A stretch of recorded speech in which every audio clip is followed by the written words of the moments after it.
লিস্টটা নেন। ওমর লিস্টটা নিয়ে হাও মাও করে কান্না শুরু করে, চোখের পানি মুছে আর লিস্টের দিকে তাকিয়ে থাকে, চোখের পানি মুছে আর লিস্টের দিকে তাকিয়ে থাকে। 30 জন জিগায়, ওমর কি জন্য আপনি এইভাবে হাওমাও করে কান্না করছেন? ওমর বলতেছে, 5 বছর আগে যারে আমি হিমসের গভর্নর করে পাঠাইছিলাম, ওই হিমসের গভর্নরের নাম তোমাদের লিস্টের প্রথম নম্বর নামে উঠে রয়েছে। হযরত সাঈদ ইবনে আমির আল জুমাহির নামটা তো এই গরিবদের লিস্টের প্রথম নম্বরের নাম। হযরত সাঈদ ইবনে আমির আল জুমাহি তোমাদের হিমসের গভর্নর করে যাকে 5 বছর আগে পাঠাইছিলাম, ওর নামটা কেন তোমরা প্রথম নম্বরে লিখছো? 30 জন বলতেছেন, ওয়াল্লাহি আল্লাহর কসম, হিমসের ভিতরে যদি সবচাইতে বড় গরিব মানুষ থাকে, আমাদের এই হিমসের গভর্নর এর চাইতে বড় গরিব আর একজন নাই। আল্লাহু আকবার। কি জিন্দেগি, কি জিন্দেগি, কি ছিলেন একজন সাহাবী, কি জীবন যাপন করেছেন, দুনিয়া দুনিয়া দুনিয়া দুনিয়া নিয়ে কতটা ব্যস্ত। ওমর রাদিয়াল্লাহু তাআলা আনহু হাও হাও করে কেঁদে দিলেন এই লিস্টটা দেখে। লিস্ট দেখার সাথে সাথে রাষ্ট্রদূতকে উঠালেন, রাষ্ট্রদূতকে উঠায় বললেন, 1000 স্বর্ণ মুদ্রা আমি আমার হযরত সাঈদ ইবনে আমির আল জুমাহির জন্য 1000 স্বর্ণ মুদ্রা এই মুহূর্তে হাদিয়া পাঠালাম। সুবহানাল্লাহ বলেন। কত হাজার স্বর্ণ মুদ্রা? কথা বলেন, কথা বলেন, কত হাজার স্বর্ণ মুদ্রা? 1000 স্বর্ণ মুদ্রা। 1000 1000 ওমরের জমানায় একটা স্বর্ণ মুদ্রা সমপরিমাণ 3.5 ভরি। ওমরের জমানায় একটা স্বর্ণ মুদ্রার ওজন ছিল কথা বলেন 3.5 ভরি। ওমরের জমানায় একটা স্বর্ণ মুদ্রার ওজন ছিল 3.5 ভরি। তাহলে 1000 স্বর্ণ মুদ্রা সমপরিমাণ 3500 স্বর্ণ ভরি। সুবহানাল্লাহ বলেন না? ওমর 1000 স্বর্ণ মুদ্রা পাঠিয়ে দিলেন রাষ্ট্রদূতকে দিয়ে, যাও আমি হিমসের গভর্নর হযরত সাঈদ ইবনে আমির আল জুমাহির কাছে হাদিয়া পাঠিয়ে দিলাম। দৌড় দিয়ে ঘোড়া দ্রুত চালিয়ে হিমসের গভর্নর হযরত সাঈদ ইবনে আমির আল জুমাহির দরজায় নক করে বলতেন, সাঈদ, ওমরের পক্ষ থেকে হাদিয়া এসেছে। দরজা খুললেন, ঘরের ভিতরে প্রবেশ করলেন, মনে হলেন এটা কি ঘর না এটা কবরস্থান। রাষ্ট্রদূত ঢুকে বলতেছে, না মুসাইব হযরত সাঈদ, এটা কি ঘর নাকি কবরস্থান? সোজা হয়ে তেমন দাঁড়ানো যায় না, একদম চিকন একটা জায়গা, অল্প একটু জমিনের ভিতরে খড়কুটের একটা ঘর। যদি আধা ঘন্টা বৃষ্টি হয়, 3 ঘন্টা ছাদ ভেদ করে বৃষ্টি ভিতরে ট্যাপট্যাপায়া পড়বে। ছাদের আলো যদি একটু বেশি বেশি হয়, তাহলে ঘরের ভিতরে কোনো ধরনের তেমন বাতির প্রয়োজন হবে না। হযরত আল্লাহুম্মা সাল্লি আলা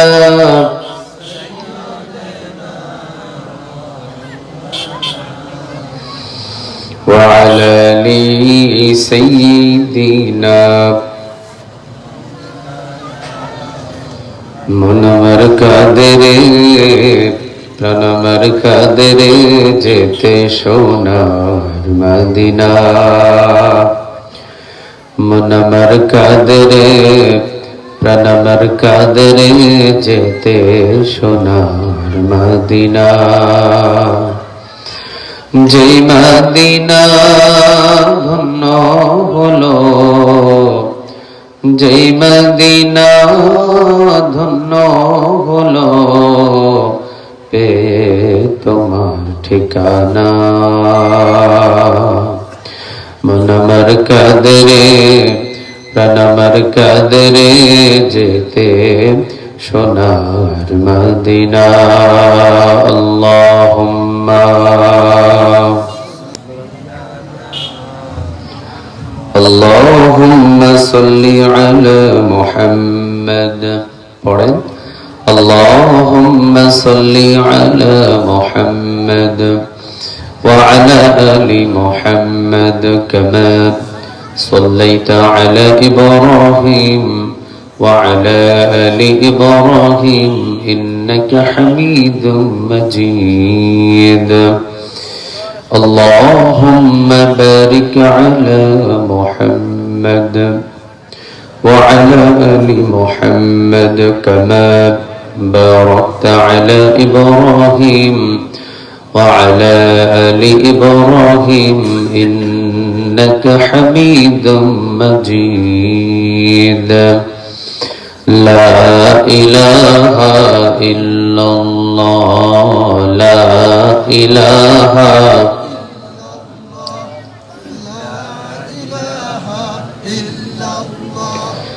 لا إله إلا الله لا إله إلا الله محمد رسول الله صلى الله عليه وسلم আপনারা সবাই কেমন আছেন? আলহামদুলিল্লাহ আমি ভালো আছি। আপনাদের আওয়াজে মনে হচ্ছে না আপনারা খুব একটা ভালো আছেন। সুস্থতা মানুষকে দেখলে বোঝা যায়।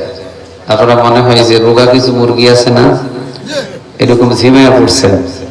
বলেন তো দেখি আপনারা সবাই কেমন আছেন? এটা হলো সুস্থ মানুষের আওয়াজ।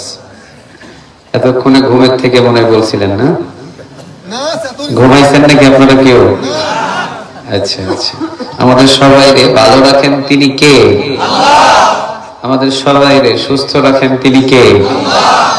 বলেন কেউ যেটা দেখে না সেটা দেখেন কে? কেউ যেটা শোনে না সেটা শোনেন কে? কেউ যেটা বোঝে না সেটা বোঝেন কে? সকল ক্ষমতার মালিক কে? সকল ক্ষমতার উৎস কে? সবচাইতে শক্তিমান একজন তিনি কে? সকল কিছু সৃষ্টিকর্তার মালিক একজন তিনি কে? আল্লাহর প্রতি শুকরিয়া আদায় করে পড়ছি আলহামদুলিল্লাহ।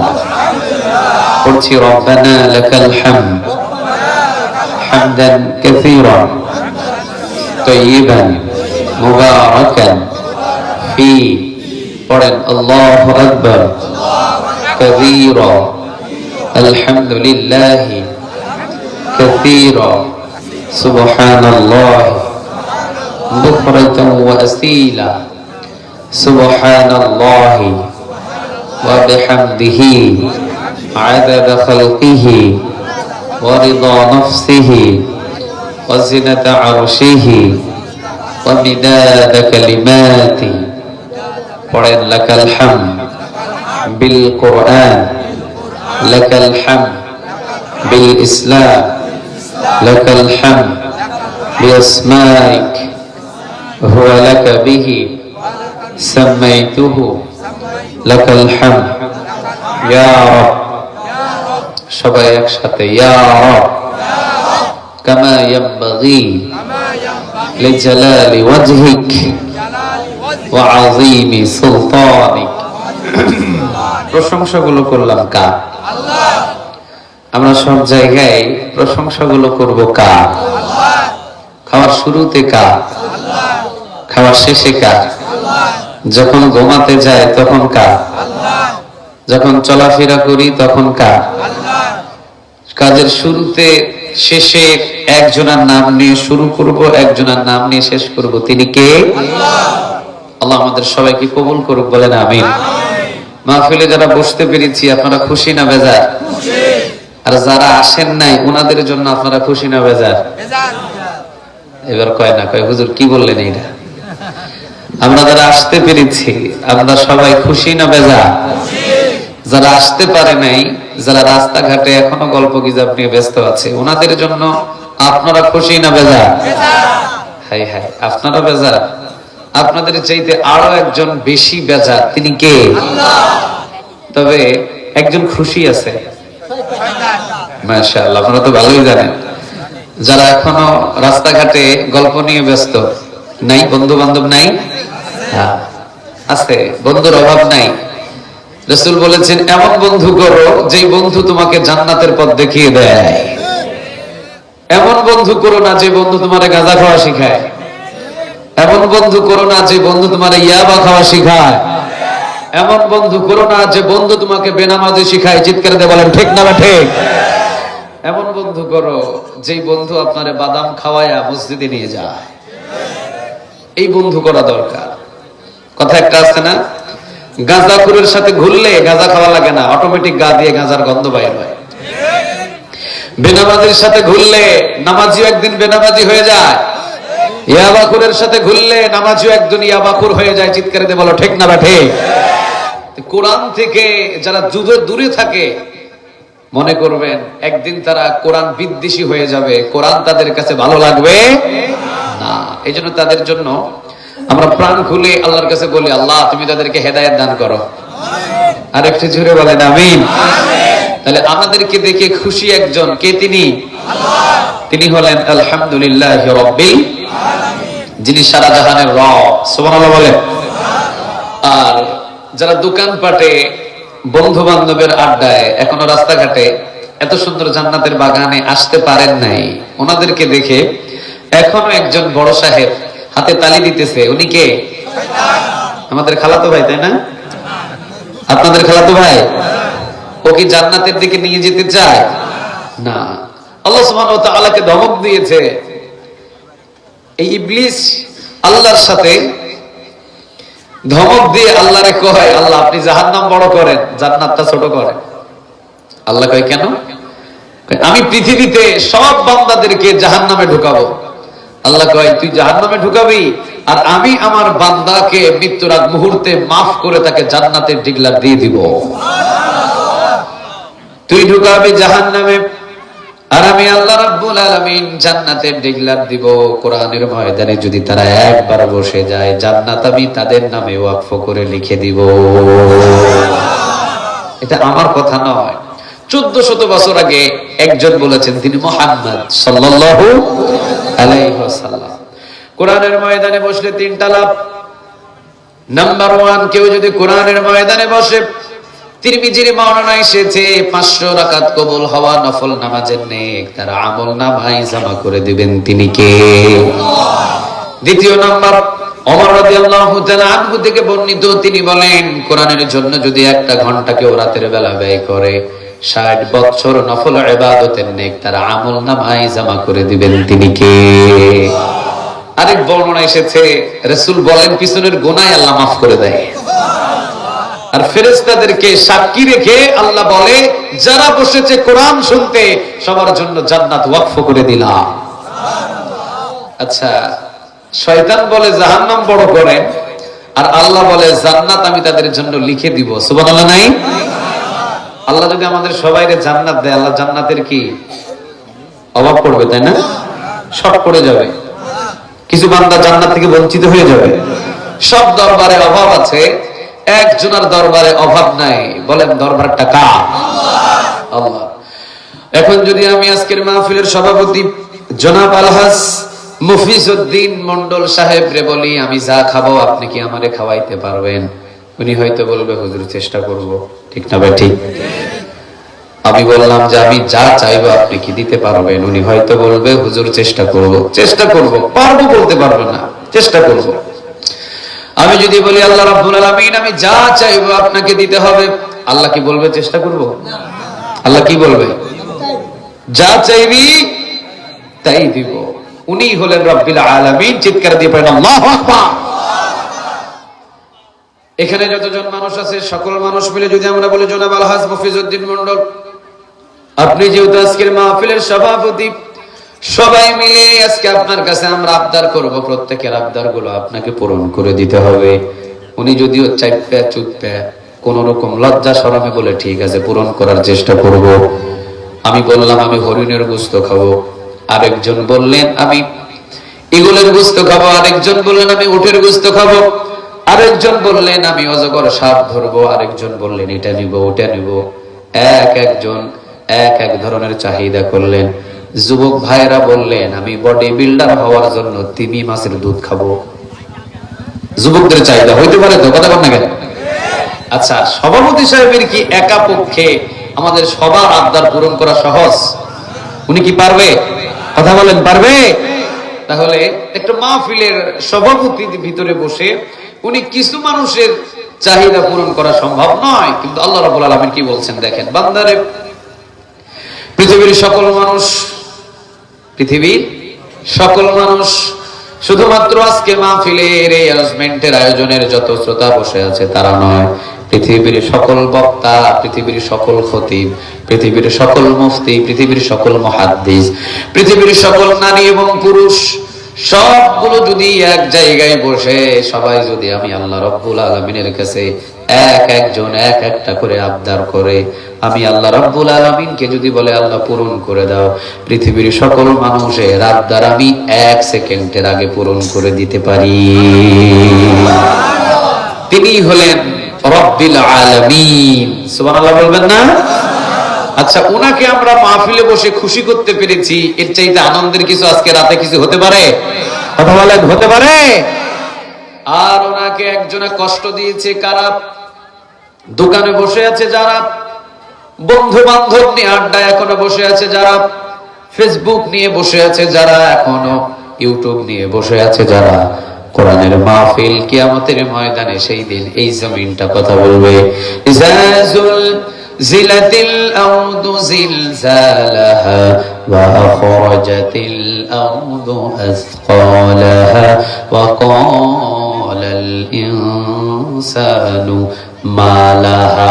বলেন কথাটা কা? ওয়া ক্বালাল ইনসানু মা লাহা ইয়াওমাইযিন তুহাদ্দিসু আখবারাহা বিআন্না রাব্বাকা আওহা লাহা। জমিন সেদিন কথা বলবে। যারা যারা বসেছিল এদের পক্ষে জমিন কথা বলবে, আল্লাহ এরা বসে বসে আমার উপরে কোরআন থেকে আলোচনা শুনেছিল, চিৎকার দিয়ে বলেন আল্লাহু আকবার। একটা ওসিলা খুঁজবে শুধু আল্লাহ। অনেক সময় এক ওসিলা দিয়ে আল্লাহ বান্দার গুনাহ মাফ করে বলবে চা বান্দা জান্নাতে চলে যা। আল্লাহ যেন কিয়ামতের ময়দানে এরকম একটা সুযোগ আমাদের দান করে দেয়, বলেন আমিন। আরো জোরে বলেন আমিন। আর যারা রাস্তাঘাটে দাঁড়িয়েছিল জমিনও সেই দিন বলবে আল্লাহ কোরআন থেকে আলোচনা হয়েছিল, ওরা দাঁড়িয়েছিল, তাদের দিক থেকে মুখটাকে ফিরায় নেবেন তিনি কে? দুনিয়াতে মা বাবা যদি মুখ ফিরায় নেয় ছেলের অবস্থা খারাপ হয়ে যায়। কথা বলেন না কেন? বাবা থাকে বিদেশে, ছেলে একটা আইফোন চেয়েছে, আব্বু একটা আইফোন দিয়ে, বাবা কথা কয় না, বন্ধ করে দিয়েছে কথা বলা, ছেলে টেনশন, হাই রে বাপ আমার সাথে কথা কয় না। এবার বাপের সাথে বলে বাপ আইফোন লাগবে না, আপনি আমার সাথে শুধু কথা কয়েন। বাপ কথা কয় না।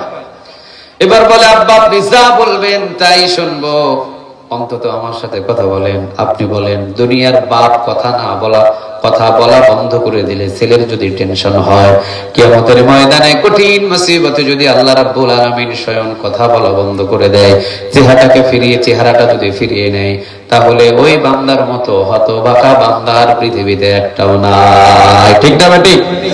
যার কেউ নাই তার আছে কে? আরো জুড়ে বলেন আছে কে? এই জন্যই কোরআনের ময়দানে শুধুমাত্র বসেছি একজনকে খুশি করার জন্য। আওয়াজ দিয়ে বলেন তিনি কে? আল্লাহ আমাদের সবার উপরে রাজি খুশি হয়ে যাক, বলেন আমিন। আর একটু জুড়ে বলেন তো দেখি আমিন। আপনারা যারা বসেছেন কষ্ট হচ্ছে তাই না? কষ্ট হইতেছে আপনাদের? আহা, একটা রাত আমরা দিতে পারি নাই আল্লাহর জন্য, একটা রাত আমরা দিতে পারি নাই সেই মালিকের জন্য। একটা রাত এই তাফসীরুল কোরআন মাহফিল কি প্রতিদিন হয়? কথা বলেন প্রতিদিন হয়? বছরে কয়দিন? কথা বলেন কয়দিন? একদিন। একদিন এই জায়গায় বসে কোরআনকে সম্মান দেখাতে পারি নাই, আল্লাহকে খুশি করাতে পারি নাই, কোরআনের এই জান্নাতের বাগানকে সাজাতে পারি নাই। কিছু মানুষ এখনো আসেই নাই, অথচ সাহাবীরা রাতের পর রাত আল্লাহর গোলামি নিয়ে পাগল ছিল। চিৎকার দিয়ে পড়েন আল্লাহু আকবার। একজন সাহাবী হযরত সাঈদ ইবনে আমির আল জুমাহি রাদিয়াল্লাহু তাআলা আনহু, সুবহানাল্লাহ বলেন। বড় গরীব সাহাবী, কালেমা পড়লেন, ঈমান আনলেন। বাবা তাকে বহিষ্কার করে দিল বাড়ি থেকে। মা মুখটাকে ফিরিয়ে নিলেন, দরজায় দাঁড়িয়ে বললেন মা আপনারা দুইজন কি আমাকে পছন্দ করেন না? মা বললেন, বাবা বললেন, বাবা সাঈদ, হযরত সাঈদ ইবনে আমির আল জুমাহি রাদিয়াল্লাহু তাআলা আনহুকে ডাক দিয়ে বললেন, বাবারে আমরা হলাম অগ্নি পূজক। কি পূজক? কথা বলেন কি পূজক? অগ্নি পূজক। আমরা অগ্নি পূজক, আমরা আগুনের পূজা করি। আর তুই পড়লি কালেমা লা ইলাহা ইল্লাল্লাহু মুহাম্মাদুর রাসূলুল্লাহ। তাহলে তুই কালেমা আর আমরা অগ্নি পূজক, একই ছাদের নিচে একই ফ্লোরে কেমনে খাই কেমনে ঘুমাই? বাবা হয় তুই বাড়িতে থাক, না হয় আমাদেরকে বাড়িতে রাখ, যে কোনো একটা কর। তুই থাকলে আমরা থাকবো না, আমরা থাকলে তুই থাকতে পারবি না। মার বাবা তো হযরত সাঈদ ইবনে আমির আল জুমাহি রাদিয়াল্লাহু তাআলা আনহু বললেন, মা বাবা তোমরাই বাড়িতে থাকো, আমি এক কাপড়ে ওই মদিনার দিকে রওনা দিলাম। সুবহানাল্লাহ। বাড়িতে গিয়ে বললেন, একটা আওয়াজ দিয়ে বলা যায় না সুবহানাল্লাহ? ওইরকম পরিস্থিতি কি আমাদের আছে? না। এত কষ্ট করে আমাদের ঈমান আনা লাগে না, শুধু ওখান থেকে এখানে মাহফিলে এসে কোরআন থেকে আলোচনা শুনবে, এই সময়টাও আজকে আমাদের নাই, ঠিক না ঠিক? অথচ ওই জামানায় তারা কালেমা পড়েছে, ঈমান আনতে গিয়ে ঘর ছেড়েছেন, ঈমান আনতে গিয়ে বাড়ি ছেড়েছেন, ঈমান আনতে গিয়ে সবকিছু ত্যাগ করে এক কাপড় দিয়ে মদিনার দিকে রওনা দিয়েছেন। হাঁটতে হাঁটতে জুতার ফিতা ছিঁড়ে গেছে, জুতা পায় নাই, খালি পায়ে রক্ত মাখা পা নিয়ে মদিনায় হাজির হয়ে একজনাকে খুশি করে ফেলেছেন। তিনি কে? আমাদের উদ্দেশ্য শুধু একজনা, এক মালিককে খুশি করা। কে তিনি? আর একটু জোরে বলেন না, কে? আজকের জান্নাতের বাগানের সাজানোর আয়োজনটা শুধু একজনাকে খুশি করার জন্য। কে তিনি? আল্লাহ। আমরা বসেছি একজনাকে খুশি করার জন্য। আওয়াজ দিয়ে বলেন, তিনি কে? কোন স্বার্থ আছে? কথা বলেন, কোন স্বার্থ আছে? নেই। হযরত সাঈদ ইবনে আমির আল জুমাহি চলে গেলেন মসজিদে নববীতে বিশ্ব নবীর মৃত্যুর 4 বছর আগে। মৃত্যুর কয় বছর আগে? 4 বছর আগে তিনি কালেমা পড়লেন। নবীকে 4 বছর পেলেন। বিশ্বনবী বিদায় হওয়ার পর আবু বকরকে পেলেন মাত্র 1.5 বছর। আবু বকর রাষ্ট্রপ্রধান, আবু বকরকে পেলেন। আবু বকর বিদায় হওয়ার পর রাষ্ট্রপ্রধান হলেন ওমর রাদিয়াল্লাহু তাআলা আনহু। ওমর দেশ চালাচ্ছেন। মসজিদে নববীর কর্নারে বসে আছেন হযরত সাঈদ ইবনে আমির আল জুমাহি রাদিয়াল্লাহু তাআলা আনহু। পরনের কাপড়টা ছিলেন ছিঁড়া। একজন সাহাবীকে আড়াল হয়ে চেহারার ভিতরে যে কাপড়গুলো পরিধান করা, অঙ্গগুলো দেখা যায়, এই জন্য একজন সাহাবীকে আড়াল করে মসজিদে নববীর কর্নার থেকে ওমরকে ডাক দিয়ে বললেন, ওমর আমিরুল মুমিনিন, ওমর লা তাজিরু ওয়াজিরাতুন বিজরা উখরা, যার যার বোঝা তার কাঁধের উপরেই চাপানো হবে। ওমর সাবধান, ওমর দেশ চালানোটার ব্যাপারে বড় সাবধানতা অবলম্বন করো। যদি দেশ চালাতে গিয়ে কোনো অন্যায়, কোনো অবিচার করে ফেলো, যেই বোঝাটা তোমার কাঁধে কিয়ামতের ময়দানে চাপায়া দিবেন, তিনি কে? হযরত সাঈদ ইবনে আমির আল জুমাহি রাদিয়াল্লাহু তাআলা আনহু ওমরকে সাবধানতা দিচ্ছেন মসজিদের কর্নার থেকে, মসজিদের কোণা থেকে। চিন্তা করে দেখেন। আচ্ছা, এই মাহফিলে একজন যদি দাঁড়ায় বলে, হুজুর সাবধানে ওয়াজ করেন, খবরদার দেখে শুনে ওয়াজ করেন, আমি কি খুশি হব? সবাই বলেন না কেন, আমি কি খুশি হব? আপনারা কি বিরক্ত হচ্ছেন? আমার কথায় কি কারো বিরক্ত আসতেছে? একটু হলেও মজা লাগবে, কারণ কোরআনটাই হলো মজার কিতাব। সুবহানাল্লাহ বলেন। যার মজা লাগবে না, বুঝতে হবে তার অসুস্থ আছে। কথা বলেন না কেন? জ্বর যখন আসে তখন মিষ্টি কি লাগে? কোরআনের কথা যদি কারো তিতা লাগে, বুঝতে হবে আবু বকর নয়, ওটা হলো আবু জেহেল। আসতে বলেন ঠিক? কোরআনের কথা বলতে গেলে যারা বক্তার সামনে থেকে মাইক কেড়ে নেয়, আবু বকর বসা নয়, বুঝতে হবে আবু জেহেল। আবু বকরও মানুষ, আবু জেহেলও মানুষ। পার্থক্য শুধু বাম স্তন থেকে 2 আঙ্গুল নিচে গোস্তের একটা টুকরা আছে, যেটার নাম হলো কলব। কলবের ভিতরে আবু বকরের কোরআনের প্রতি ছিল ভালোবাসা। কোরআন থেকে কথা শুনলে আবু বকর মিষ্টির মতো মিঠা পেতেন। আর ওই জায়গায় আবু জেহেলের কোরআনের প্রতি ছিল ঘৃণা। কোরআনের কথা বললে আবু জেহেলের খাজ্জানি শুরু হয়েছে। বাংলার জমিনেও এমন আছে, কোরআনের হক কথাগুলো শুনলে চুলকানি শুরু হয়ে যায়। সবার যে ভালো লাগবে বিষয়টা কিন্তু এমন নয়। সবার কি ভালো লাগবে না? জ্বর আসলে মিষ্টি যেমন তিতা লাগে, যার ইমানে অসুস্থতা আছে ওর একটু তিতা লাগতেই পারে। এটাতে আমাদের কোনো আফসোস নাই। আমি শুধু দোয়া করি আল্লাহ তাকে হেদায়েত দান করুক। বলেন আমিন। আর একটু জোরে বলেন আমিন। মসজিদের কর্নার থেকে হযরত সাঈদ ইবনে আমির আল জুমাহি রাদিয়াল্লাহু তাআলা আনহু তিনি মসজিদের কর্নার থেকে মসজিদের কোনায় বসে আছেন। কি জন্য? কাপড় একটা, কাপড়ের মাঝখান দিয়ে ছিঁড়া, শরীর দেখা যায়। এই জন্য একজন সাহাবীকে আড়াল করে ঘাড়ের উপরে ঘাড় উঠায়া ওমরের দিকে ইঙ্গিত দিয়ে বলতেছেন, ওমর লা তাসিরু ওয়াসিরাতু ইসরা উখরা, ওমর তোমার বোঝা তোমার কাঁধেই চাপানো হবে। দেশ পরিচালনা করতেছো, সাবধানে পরিচালনা করো। চিৎকার দিয়ে বলেন আল্লাহু আকবার। সাবধানে কইরো। ওমর রাদিয়াল্লাহু তাআলা আনহু ঘাটটাকে ঘোরালেন মসজিদের কর্নারের দিকে। মুখ দেখা যায়, দেহ দেখা যায় না। ডাক দিলেন, তাকে যে সামনে এসো, কে তুমি? তোমাকে তো আমি চিনতে পারছি না, তুমি মসজিদে নববীর কর্নারে বসা। হযরত সাঈদ ইবনে আমির আল-জুমাহি রাদিয়াল্লাহু তাআলা আনহু বলছেন, ওমর রে, ইসলাম গ্রহণ করতে গিয়ে, কালিমা পড়তে গিয়ে এক পরনের কাপড় নিয়ে মদিনাতে এসেছি। আজ এতদিন পর্যন্ত ঘর নাই, বাড়িও নাই, টাকাও নাই, পয়সাও নাই, কোনো কিছু নাই। ওমর, ঈমান অটল ভাবে আছি এখনো পর্যন্ত, বাকি জীবনও ঈমানের উপরে অটল থাকতে চাই। চাই না বাড়ি, চাই না গাড়ি, চাই না টাকা, চাই না পয়সা, চাই শুধু একজনের ভালোবাসা। তিনি কে? আল্লাহ। আর একটু জোরে বলেন, তিনি কে? ও, আপনি আমাকে ডাক দিয়েছেন, কিভাবে আমি আপনার সামনে অগ্রসর হব? ওমর, আমার পরনের কাপড়টা তো একেবারে জীর্ণ শীর্ণ, ছিঁড়া ছোটা কাপড়, কেমনে আমি আপনার সামনে উপস্থিত হব? ওমর, আমি যদি আপনার সামনে যাই, আমার বড় লজ্জা লাগছে, শরীরের অনেক অঙ্গগুলো দেখা যাচ্ছে। ওমর তার কথা একটু চিন্তিত হয়ে নিজেই উঠে গেলেন। উঠে গিয়ে সামনে বসার পরে বললেন, আবু সাঈদ, হযরত সাঈদ, সাঈদ রে, তুমি আমাকে দেশ পরিচালনা করা নিয়ে তুমি যত সাবধান করেছো আমাকে, তোমাকে আমি একটা দেশের গভর্নর হিসাবে নিযুক্ত করে দিলাম। সুবহানাল্লাহ বলেন। এই সাঈদ, তুমি আমারে যেহেতু একটা দেশ পরিচালনা করতে গিয়ে তুমি সাবধানতা আমাকে দিয়েছো, তোমাকেও একটা দেশের গভর্নর বানাবো। তুমি দেশ চালায়া তুমি ওমরকে দেখায়া দাও তুমি কেমনে দেশ চালাইতে পারো। চিৎকার দিতে পারেন আল্লাহু আকবার। হযরত সাঈদ ইবনে আমির আল-জুমাহি বলে, ওমর কি কোন আপনি এটা? আরে আমি একজন গরিব মানুষ, আমাকে আপনি একটা দেশের গভর্নর বানাবেন? কয় হ্যাঁ। কোন জায়গার গভর্নর বানাবো জানো? সাঈদ বলে, কোন জায়গা? কয় সিরিয়ার একটা জায়গা আছে, সেটার নাম হলো হিমস। এই হিমসের গভর্নর করে আমি তোমাকে আজকেই সেখানে পাঠাইয়া দিব। আমি দেখবো তুমি কিভাবে দেশ চালাও। চিৎকার দিয়ে বলেন আল্লাহু আকবার। আমি তোমাকে ওখানকার গভর্নর বানাবো। আমি ওমর দেখতে চাই তুমি কেমনে দেশ চালাও। তুমি আমারে সাবধান করো না, আমিও দেখতে চাই তুমি কেমনে দেশ চালাও।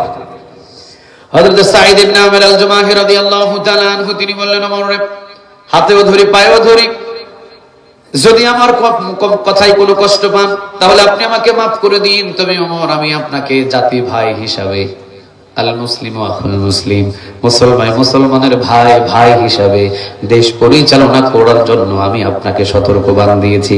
কারণ লা তাজিরু ওয়াজিরাতু ওয়িজরা উখরা, যার যার বোঝা তার তার কাঁধের উপরেই আল্লাহ রাব্বুল আলামিন চাপিয়ে দেবেন। ওমর, কারণ দেশ চালাতে গিয়ে যারাই জুলুমবাজ হয়েছে তাদের জুলুমের বিচার মৃত্যুর উপরে নয়, জীবিত থাকতেই বিচার করা শুরু করেছেন। তিনি কে?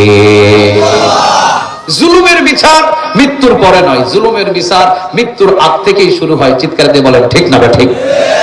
সব বিচার হবে মৃত্যুর পরে। গাঁজা খেয়েছেন, বিচার হবে মৃত্যুর পরে।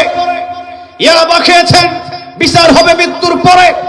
জেনা করেছেন, বিচার হবে মৃত্যুর পরে। চুরি করেছেন, বিচার হবে মৃত্যুর পরে। কিন্তু নিরপরাধ মানুষের উপরে রাতের অন্ধকারে ঘুম হারাম করে ক্রস ফায়ার দিয়ে দুনিয়া থেকে জুলুমি করে শেষ করে দিয়েছেন। আল্লাহ বলেন, এই জালিমের বিচার আমি জীবিত থাকাকালীন শুরু করে দেব। জালিমের বিচার মৃত্যুর পরে নয়, জালিমের বিচার দুনিয়াতে জীবিত থাকতেই জালিমদের বিচার শুরু করে দেন। তিনি কে? কোন জালিম আল্লাহর কারাগার থেকে বাঁচতে পারে নাই। বাঁচতে পারছে? কথা বলেন না কেন? বাঁচতে পারছে? নমরুদ কি জালিম ছোট ছিল না বড় ছিল? কথা কয় না, ছোট না বড়? ইব্রাহিম আলাইহিস সালামকে আগুনের ভিতরে ফালালেন। আহা, সবাই মিলে হাতে তালি দিতে লাগলেন। ইব্রাহিম আলাইহিস সালামকে আগুনের ভিতরে পোড়ানো শুরু করলেন। ইব্রাহিম আলাইহিস সালাম পৃথিবীর কারো দিকে আশ্রয় চান নাই, একজনের দিকে তাকিয়েছিলেন। তিনি কে? আল্লাহ রাব্বুল আলামিন আয়াত নাযিল করলেন, কুলনা ইয়া নারু কুনি বারদাও ওয়া সালামান আলা ইব্রাহিম। ইব্রাহিমের হাতের রশি জ্বালিয়ে দে, আগুন রে ইব্রাহিমের পায়ের রশি জ্বালিয়ে দে। তবে খবরদার, আগুন আমার ইব্রাহিমের একটা পশম পর্যন্ত জ্বালাতে পারবি না। সুবহানাল্লাহ। এই জালিম আমার ইব্রাহিমরা আগুনে জ্বালায়, খাড়া, একটু সময় দে, জালিমের বিচার আমি দুনিয়া থেকেই শুরু করব। ল্যাংড়া মশা একটা মগজে ঢোকায়া দিয়া কামড়ানো শুরু করলেন। জোতা পিটা করাতে করাতে জালিমকে দুনিয়া থেকে শেষ করেছেন। তিনি কে? বিচার কি মৃত্যুর পরে হয়েছে না জীবিত থাকতে? যে জালিম জমিনের উপরে জুলুমি করবে, যে জমিনের উপরে জুলুমি করবে, যে জালিম হয়ে চিহ্নিত হবে, যে জমিনের উপরে নিরপরাধ মানুষদের উপরে জুলুমি করবে, জুলুমের বিচার মৃত্যুর পরে নয়, জুলুমের বিচার দুনিয়াতে জীবিত থাকতেই শুরু হয়। চিৎকার দিয়ে বলেন ঠিক না ব্যাটি? কেউ ঘর ছেড়ে পালাবে, কেউ দেশ ছেড়ে পালাবে, কেউ জায়গা জমি ছেড়ে পালাবে, কেউ ইন্দুরের গর্ত খুঁজে বাইর হয়ে সেখানে লুকানোর চেষ্টা করবে, আর কেউ হাফ প্যান্ট পরে কান ধরে উঠা বসা করবে। যে কোনো একটা পরিস্থিতিতে জালিমদের বিচার দুনিয়াতে হবেই হবে, কারণ এই কথাটা আমার নয়, কথাটা কার? আল্লাহ। এই জন্য হযরত সাঈদ ইবনে আমির আল-জুমাহি রাদিয়াল্লাহু তাআলা আনহু তিনি বলেন, ওমর রাগ করার জন্য আমি কিন্তু বলি নাই, ওমর আপনাকে আমি সতর্কবাণী দিয়েছি, লা তাজিরু ওয়াজিরাতু ওয়িজরা উখরা। ওমর যারা যারা বোঝা তার কাঁধের উপরে চাপায়া দিবেন তিনি কে? আপনি মাছ চুরি করছেন, ওটা কি আমার কাঁধে চাপাবে? আপনি একটা মেয়েকে ইফটিজিং করেছেন, ওইটা কি আমার কাঁধে চাপাবে? না, যে করছে তার কাঁধের উপরে চাপায়া দিবেন তিনি কে? এটাই বলছেন হযরত সাঈদ ইবনে আমির আল-জুমাহি, ওমরকে সাবধান করছেন। ওমর বলতে একটু মেজাজ গরম, মেজাজ গরম না ওমরের? নরম না? ওমর কি নরম? ওয়াশাদ্দুকুম ফি আমরিল্লাহি ওমর, গরম মানের সাহাবী হলেন ওমর। এমন গরম যে ওমর রাদিয়াল্লাহু তাআলা আনহু যতদিন পর্যন্ত জীবিত ছিলেন পৃথিবীতে একটা শয়তান মাথা তুলে দাঁড়ানোর সুযোগ পায় না। সুবহানাল্লাহ বলেন। ওমর মারা গেছে, শয়তান মাথা চাড়া দিয়ে উঠেছে। ওমর যতদিন জীবিত ছিল সমস্ত শয়তান মাথা নিচু করেছিল। ওমরের মতো এখনো যদি বাংলার জমিনে একজন সৈনিক দাঁড়িয়ে যায়, সমস্ত শয়তান মাথা নত করে থাকতে হবে, ঠিক না ঠিক? দেশ সোজা করার জন্য শুধু একটা ওমর লাগে। কয়টা? কথা বলে না, কয়টা? এক ওমরে পারে দেশ সোজা করতে।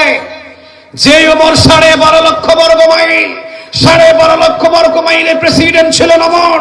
12.5 লক্ষ বর্গ মাইলের ভিতরে হরিণ এবং বাঘ একই কাতারে পানি খেতে হয়েছে, একজন আর একজনের দিকে তাকানোর সুযোগ পায় নাই। এমন ওমর বাংলার জমিনে একজন দরকার আছে না নাই? খুব প্রয়োজন, খুবই প্রয়োজন। আল্লাহ জানে এমন একটা খাত্তাবের ছেলে ওমরকে বাংলার জমিনে পাঠায় দেয়। বলেন আমিন। আর জোরে একটু আওয়াজ দিয়ে বলেন আমিন। ওমর ছিলেন একটু গরম, এই জন্য বিশ্বনবী বলতেন, ওমর যে রাস্তা দিয়ে তুমি যাও ভয়ে শয়তান যায় না। এমন গরম মানুষের ইসলামের জন্য প্রয়োজন আছে না? হযরত সাঈদ ইবনে আমির আল-জুমাহির কথা শুনে ওমর রাদিয়াল্লাহু তাআলা আনহু তিনি বললেন, সাঈদ রে তুমি যেহেতু আমারে সাবধান করেছো, তাহলে তোমাকে আমি একটা দেশের গভর্নর করে পাঠিয়ে দিছি, দেখি তুমি কিভাবে দেশটা চালাও। আমাকে সাবধান করার আগে তুমি দেশটা চালায় আমারে বুঝায় দাও যে তুমি দেশটা কিভাবে চালিয়েছো। সাঈদ বললেন, ওমর এত বড় দায়িত্ব দিবেন না। ওমর বলে, না না, দেব, নিতেই হবে। হযরত ওমর রাদিয়াল্লাহু তাআলা আনহু তিনি লিখিতভাবে রাষ্ট্রদূতকে পাঠিয়ে দিলেন, সিরিয়ার হিমসের ভিতরে একজন গভর্নর প্রয়োজন। মদিনা থেকে হযরত সাঈদ ইবনে আমির আল-জুমাহি রাদিয়াল্লাহু তাআলা আনহুকে হিমসের গভর্নর করে ওমরের পক্ষ থেকে ওমর নিজে পাঠিয়ে দিলেন। সুবহানাল্লাহ বলেন। এই হিমসের গভর্নর হযরত সাঈদ, এই হযরত সাঈদকে হিমস সকল মানুষগুলো তোমরা গভর্নর হিসেবে গ্রহণ করে নাও। ওমরের চিঠি এটা কি না গ্রহণ করে পারে? কথা বলেন না কেন? না গ্রহণ করে পারে? না, পারবে না। হিমস এটার পরিচয়টা আগে আপনাদেরকে দিই। পুরো বাংলাদেশের ভিতরে আমাদের রাজধানীর নাম কি? কথা বলেন, নাম কি? না রাজশাহী? না না, অনেকে এটা নিয়ে বসে আছে তো, রাজশাহী। অনেকে বলতেছে রাজশাহী কেন? এই জন্য তো কথা কয় না। পুরো বাংলাদেশের রাজধানীর নাম কি? ঢাকা। আচ্ছা, ঢাকা শহরের ভিতরে সবচেয়ে যে এরিয়াটা একটু ধনাঢ্য এরিয়া, মানে বড় বড় রুই কাতলা গুলা যেখানে থাকে আর কি, রুই কাতলা গুলা, পুঁটি চাল মাছ না, রুই কাতলা যেগুলো থাকে, এই এরিয়া গুলা 2-3টা নাম বলেন তো দেখি। গুলশান, উত্তরা, এরপর বসুন্ধরা, 32 নম্বর। হ্যাঁ, আচ্ছা, 32, 33, 34, 32-এর নাম নিয়ে বিপদে পড়েন না। আচ্ছা, বাড্ডা। আচ্ছা, এই যে কয়টার নাম বললাম, এই কয়টা জায়গা অনেক ভালো ভালো ধনাঢ্য এরিয়া, যেমন বসুন্ধরা সিটি আশেপাশে, এগুলো অনেক দামি দামি মানুষগুলো থাকে। এখন শুনেন, হিমস সিরিয়ার ভিতরে হিমস হলো এমন একটা শহর যে সারা সিরিয়াকে এই হিমসটা নিয়ন্ত্রণ করে এবং হিমসের ভিতরে প্রতিনিয়ত লক্ষ লক্ষ কোটি কোটি দিরহাম লেনদেন হয়। এটা হলো সবচেয়ে ধনাঢ্য এরিয়া। ওমর তাকে টেস্ট করার জন্য সবচাইতে হিমসের যেখানে লেনদেন হয় বেশি, টাকা পয়সা বেশি, এখানকার গভর্নর করে পাঠায়া দিয়ে ওমর বলতেছে 5 বছর পরে খবর নিয়ে দেখবো তোমার ইমানের কি খবর। যাও, টেস্ট করার জন্য ওমর কিন্তু পাঠিয়েছেন। হযরত সাঈদ ইবনে আমির আল-জুমাহি রাদিয়াল্লাহু তাআলা আনহুকে জোর করে দায়িত্ব দিলেন ওমর। একই ঈমান আনার জন্য ঘর নাই, দ্বিতীয় নম্বর বাড়ি নাই, তৃতীয় নম্বর বউ নাই, মা বাবা কিছুই নাই, অল্প বয়সে, বেশি বয়সে হয় নাই, কালেমা পড়ে ঈমান এনেছেন। আনতে গিয়ে এক পোশাক পরিধান করে তিনি মদিনাতে চলে এসেছেন। ছিঁড়া জুতা পর্যন্ত নিয়ে আসতে পারেন নাই, হাঁটতে হাঁটতে পা ফেটে গেছে। মদিনাতে এসেছেন তিনি। 4 বছর বিশ্ব নবীজিকে পেয়েছিলেন, চলে গেলেন। আবু বকরকে পেয়েছিলেন, প্রায় 1.5 থেকে 2 বছরে চলে গেলেন। এরপরে ওমর জোর করে তাকে, ওমরকে যখন বললেন লা তাজিরু ওয়াজিরাতু ওয়িজরা উখরা, ওমর তোমার কাঁধে তোমার বোঝাগুলো চাপানো হবে, হিসাব নিকাশ করে ওমর রে দেশ চালাও। ওমর বললেন সাঈদ রে, আমিও তোমাকে এমন একটা হিমসের গভর্নর করে পাঠাবো, দেখি তোমার ইমানের কি, এটা টেস্ট করতে দেখতে চাই। বলেন তো দেখি, চাকরি পাওয়ার আগে আমরা থাকি ইমানদার, কিন্তু যখন টেবিলের নিচ দিয়ে 2-4, 10,000, 20,000 করে আসা শুরু হয়, তখন কিন্তু ঈমান আমরা অনেক সময় বাড়িতে রেখে অফিসে যাই, ঠিক না ভাই? ঠিক। সব জায়গায় কিন্তু ঈমানদারি চলে না। আগে কামায়া লই, পরে হজ করে সব মাফ করে আমি, এমন সুযোগবাজ ঈমানদার বাংলাদেশে আছে না নাই? আর একটু জুড়ে বলেন, আছে না নাই? আমার বাড়িওয়ালা, আমি তো ভাড়া বাড়িতে থাকি, নিজের বাড়ি নেই। তো বাড়িওয়ালা বললেন, হুজুর চলেন গ্যাস বিল দেওয়ার জন্য আমরা অফিসে যাই, সেখান থেকে 2টা লাইন আমরা একটু বাড়তি করে, গ্যাসের লাইন 2টা ফ্ল্যাট নতুন করছে, এই 2টা ফ্ল্যাটে বাড়তি 2টা লাইন একটু আবদার করবো। আপনি হুজুর মানুষ তো, আপনারে যদি লইয়া যায় অন্তত কিছু হলেও তারা সহজ করে দেবে। আচ্ছা গেলাম, রমজান মাস গেলাম, যাওয়ার পরে খুব সুন্দরভাবে বোঝা বলল যে এইতে বিল নেন। এরপরে আমার 2টা ফ্ল্যাট, 2টা লাইন, আমরা গ্যাস লাইনটা আমার আছে, কিন্তু 2টা লাইন আমরা চোরাই ভাবে চালাতে পারবো, চোরাই ভাবে চালাতে চাই না, আপনারা গিয়ে অনুমতি দিয়ে আমাদেরকে 2টা লাইন 2টা ফ্ল্যাটে দিয়ে আসেন। উনি বলতেছে ডয়ারে কিছু দিয়া যান। রমজান মাস, তাকায় দেখলাম দাড়িও আছে মাশাআল্লাহ, আবার চান্দির উপরে ছোট একটা টুপিও আছে, আবার রমজান মাস সামনে ছোট একটা কোরআনও রাখছে। দেখলাম সুরত একরকম, কিন্তু ব্যবহারটা আরেক রকম, ঠিক না ভাই? ঠিক। তো ক্ষমতা পাওয়ার পরে বোঝা যায় ইমানদার কে, মেম্বার হওয়ার পরে বোঝা যায় মেম্বারের চরিত্র আসলে কেমন, চেয়ারম্যান হওয়ার পরে বোঝা যায় আসলে চেয়ারম্যান কি রকম, ঠিক না ভাই? ঠিক। তো ওমরও কিন্তু এরকম তাকে পাঠাইছে, যাও তোমাকে আমি হিমসের গভর্নর করে তোমাকে আমি পাঠাইলাম, গিয়ে দেখি এমন এরিয়া যেখানে হাজার হাজার টাকা লেনদেন হয়, দিরহাম লেনদেন হয়, স্বর্ণ মুদ্রা লেনদেন হয়, আমি এখানে তোমাকে পাঠিয়ে দিয়ে গভর্নর করে দেখতে চাই তুমি এরিয়াটা কিভাবে করো। প্রাসাদ বানাও, বাড়ি বানাও, গাড়ি বানাও, টাকা বানাও, পয়সা বানাও, না তুমি কি বানাও, আমি একটু তোমারে দেখতে চাই। চলে গেলেন হিমসের গভর্নর হযরত সাঈদ ইবনে আমির আল-জুমাহি রাদিয়াল্লাহু তাআলা আনহুকে এই সিরিয়ার হিমস ধনাঢ্য এরিয়ার গভর্নর করে দিয়ে চলে আসলেন ওমরের রাষ্ট্রদূত এসে। 5 বছর হলো। কত বছর? কথা কি বুঝতেছেন? কত বছর? 5 বছর। 41 সাল আবার নাকি 17 বছর না, মোটামুটি কত বছর? 5 বছর। যা 5 বছর হলো। 5 বছর পরে সিরিয়া থেকে সিরিয়ার হিমস থেকে একটা কাফেলা এসেছে মদিনায়। মদিনাতে কাফেলা এসে মসজিদে নববীতে ওমর রাদিয়াল্লাহু তাআলা আনহু জুমার দিনে ওমরের খুতবা শেষ করে, খুতবা শুনে ওমর নামাজ আদায় করলেন। সিরিয়ার হিমসের যেই কাফেলাটা এসেছে 30 জনের কাফেলা, গভর্নর হযরত সাঈদ ইবনে আমির আল-জুমাহি ওনার এরিয়া থেকে কয়জনের কাফেলা গেছে? প্রত্যেকটা প্রশ্ন আমি লাস্টে গিয়ে ধরবো। কয়জনের কাফেলা গেছে? 30 জন। কোথায় গেছে? মদিনায়। মদিনায় কোথায় গেছে? মদিনায়। কার মসজিদে? ওমর রাদিয়াল্লাহু তাআলা আনহুর মসজিদে, মানে মসজিদে নববীতে। ওমর রাদিয়াল্লাহু তাআলা আনহু মসজিদের খুতবা দিয়ে ওমর রাদিয়াল্লাহু তাআলা আনহু মসজিদে নববী থেকে বাহির হবে। ইন দা মিন টাইম মসজিদের কর্নারে দেখেন 30 জনের একটা কাফেলা গোলাকার হয়ে বসা। ওমর কাছে গিয়ে সালাম দিয়ে বললেন, কোথায় থেকে এসেছেন? বললেন, সিরিয়া। সিরিয়া? হ্যাঁ। সিরিয়ার কোথায়? কয় হিমস থেকে। হিমস থেকে? আরে তোদেরকে তো আমি খুঁজতেছি এতদিন, তোরা তোদের সাথে আমার দরকার আছে। 30 জন। ওমর বললেন, আমার দস্তরখানায় আজকে তোদের খাবারের আয়োজন আছে, আমি সহ, মানে 12.5 লক্ষ বর্গ মাইলের প্রেসিডেন্ট সহ তোমরা সিরিয়ার হিমসের গরিব মানুষ একই সাথে আজকে আমাদের দস্তরখানায় খাবার হবে। চিৎকার দিয়ে পড়েন আল্লাহু আকবার। এটা আবার ওই প্রেসিডেন্ট নয় কিন্তু যে প্রেসিডেন্টের পিয়ন 5 কোটি টাকার মালিক, 500 কোটি টাকার মালিক। এটা কিন্তু ওই প্রেসিডেন্ট নয়। এটা এমন প্রেসিডেন্ট যে প্রেসিডেন্ট সাধারণ গোলাম যে বিছানায় ঘুমিয়ে থাকে, 12.5 লক্ষ বর্গ মাইলের প্রেসিডেন্ট ওমর ও গোলামের কাতারে গোলামের বিছানায় বসে শুয়ে থাকে। এটা হলো সেই প্রেসিডেন্ট। চিৎকার দিয়ে পড়েন আল্লাহু আকবার। ওমর বলতেছে, তোমরা গরিব মানুষ, আসো, অসুবিধা কি? তোমাদের সাথে আজকে আমার খাবার হবে। খাবার খায় আর 30 জন ভয়ে ভয়ে আছে। কেন জানেন? কারণ ওমর রাদিয়াল্লাহু তাআলা আনহু তো গরিব, খুব গরম মানুষ। বিশ্বনবী সার্টিফিকেটটা দিয়েছেন, ওয়াশাদুহুম ফি আমরিল্লাহি উমার।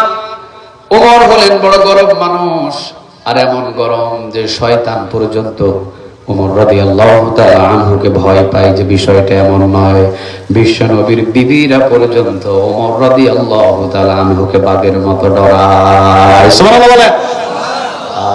বাঘের মতো ডরাতেন বিশ্বনবী সাল্লাল্লাহু আলাইহি ওয়াসাল্লামের বিবিরাও। চিৎকার দিয়ে পড়েন আল্লাহু আকবার। বিশ্বনবীকে একদিন সব বিবিরা ঘিরাও ধরে জোর করতেছে, নবী আমারে এইটা কিনে দেন, নবী আমারে ওইটা কিনে দেন, নবী আমারে এইটা দেন, নবী আমারে সেইটা দেন, নবী এই দেন সেই দেন। সবাই ঘিরাও করছে। রাসূল বলতেছেন, আমার টাকা নাই, পয়সা নাই। কেন নাই? আপনি হলেন প্রেসিডেন্ট মানুষ। রাসূল বলছে, যতদিন আমি ওই এলাকায় খাবার না পৌঁছাতে পারবো ততদিন আমার ঘরে মাসের পর মাস খেজুর আর রুটি থাকবে, কোনো চুলায় আগুন ধরবে না। এরা ছিলেন সেই প্রেসিডেন্ট। অমুক এলাকায় খাবার পৌঁছাতে পারি নাই, অমুক এলাকায় দাস মুক্ত করতে পারি নাই, আমি প্রেসিডেন্ট হলে কি হবে? তোমরা যা চাইছো কিছু দিতে পারবো না। সবাই ধরছে। ইন দ্য মিন টাইম দরজার ওই পাশে থেকে ওমর সালাম দিলেন। ওমর সালাম, আসসালামু আলাইকুম ইয়া রাসূলুল্লাহ সাল্লাল্লাহু আলাইহি ওয়াসাল্লাম। নবী, আনা ওমর, মানে আমি ওমর বলতেছি। নবী, আপনি যদি অনুমতি দেন তাহলে আপনার সাথে একটু পরামর্শ করতে পারি, কথা বলতে পারি, ভিতরে আসতে পারি।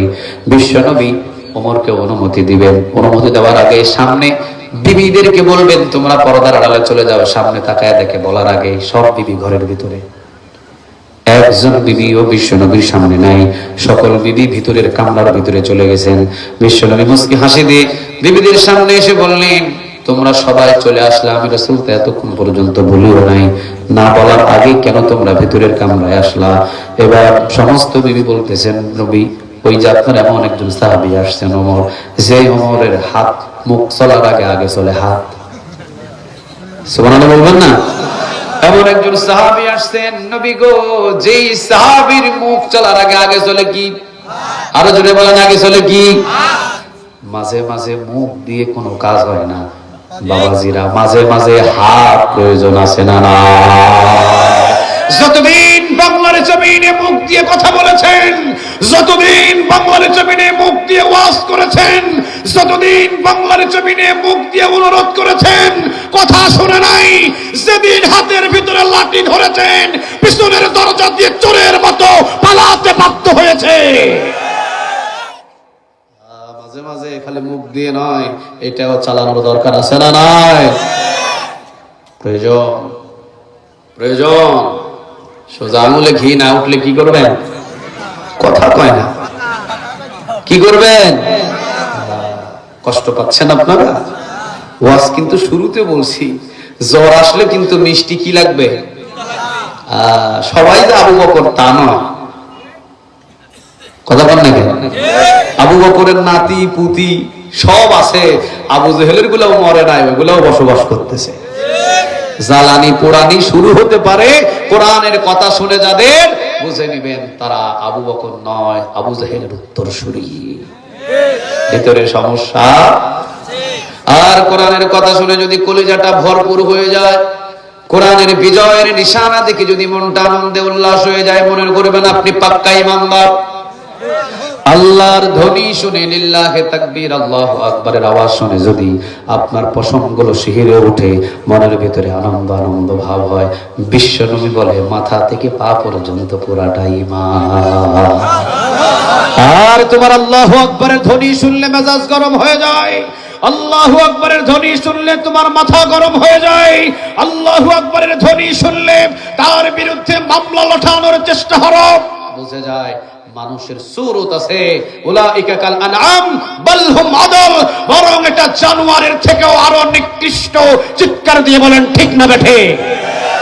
আমার কথা নয়, কথাটা স্বয়ং কার? আরো জোরে বলেন কার? আল্লাহ বলেন উলাইকা কাল আনআম, কিছু মানুষ আছে চেহারা মানুষের মতো, এগুলো মানুষ না, পশু জানোয়ার, বরং বাল হুম আদল, এরা কুকুর, বিড়াল, ছাগল, হাঁস, মুরগি থেকেও আরো জঘন্যতম। চিৎকার দিয়ে পড়েন আল্লাহু আকবার।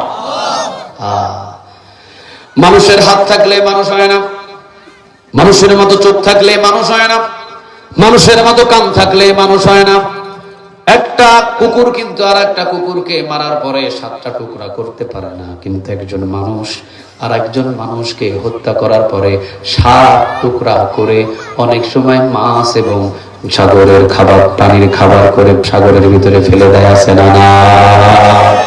একটা কুকুর আরেকটা কুকুরকে ফাঁসি দিয়ে, একটা কুকুর আরেকটা কুকুরকে হাত পা বেঁধে কোন আশ্রয় কেন্দ্রের ভিতরে বছরের পর বছর ফালায়া রাখে না, কিন্তু একজন মানুষ আরেকজন মানুষকে আয়না ঘর নামক ঘরের ভিতরেও বন্দী করে রাখে বছরের পর বছর। ঠিক না বা ঠিক?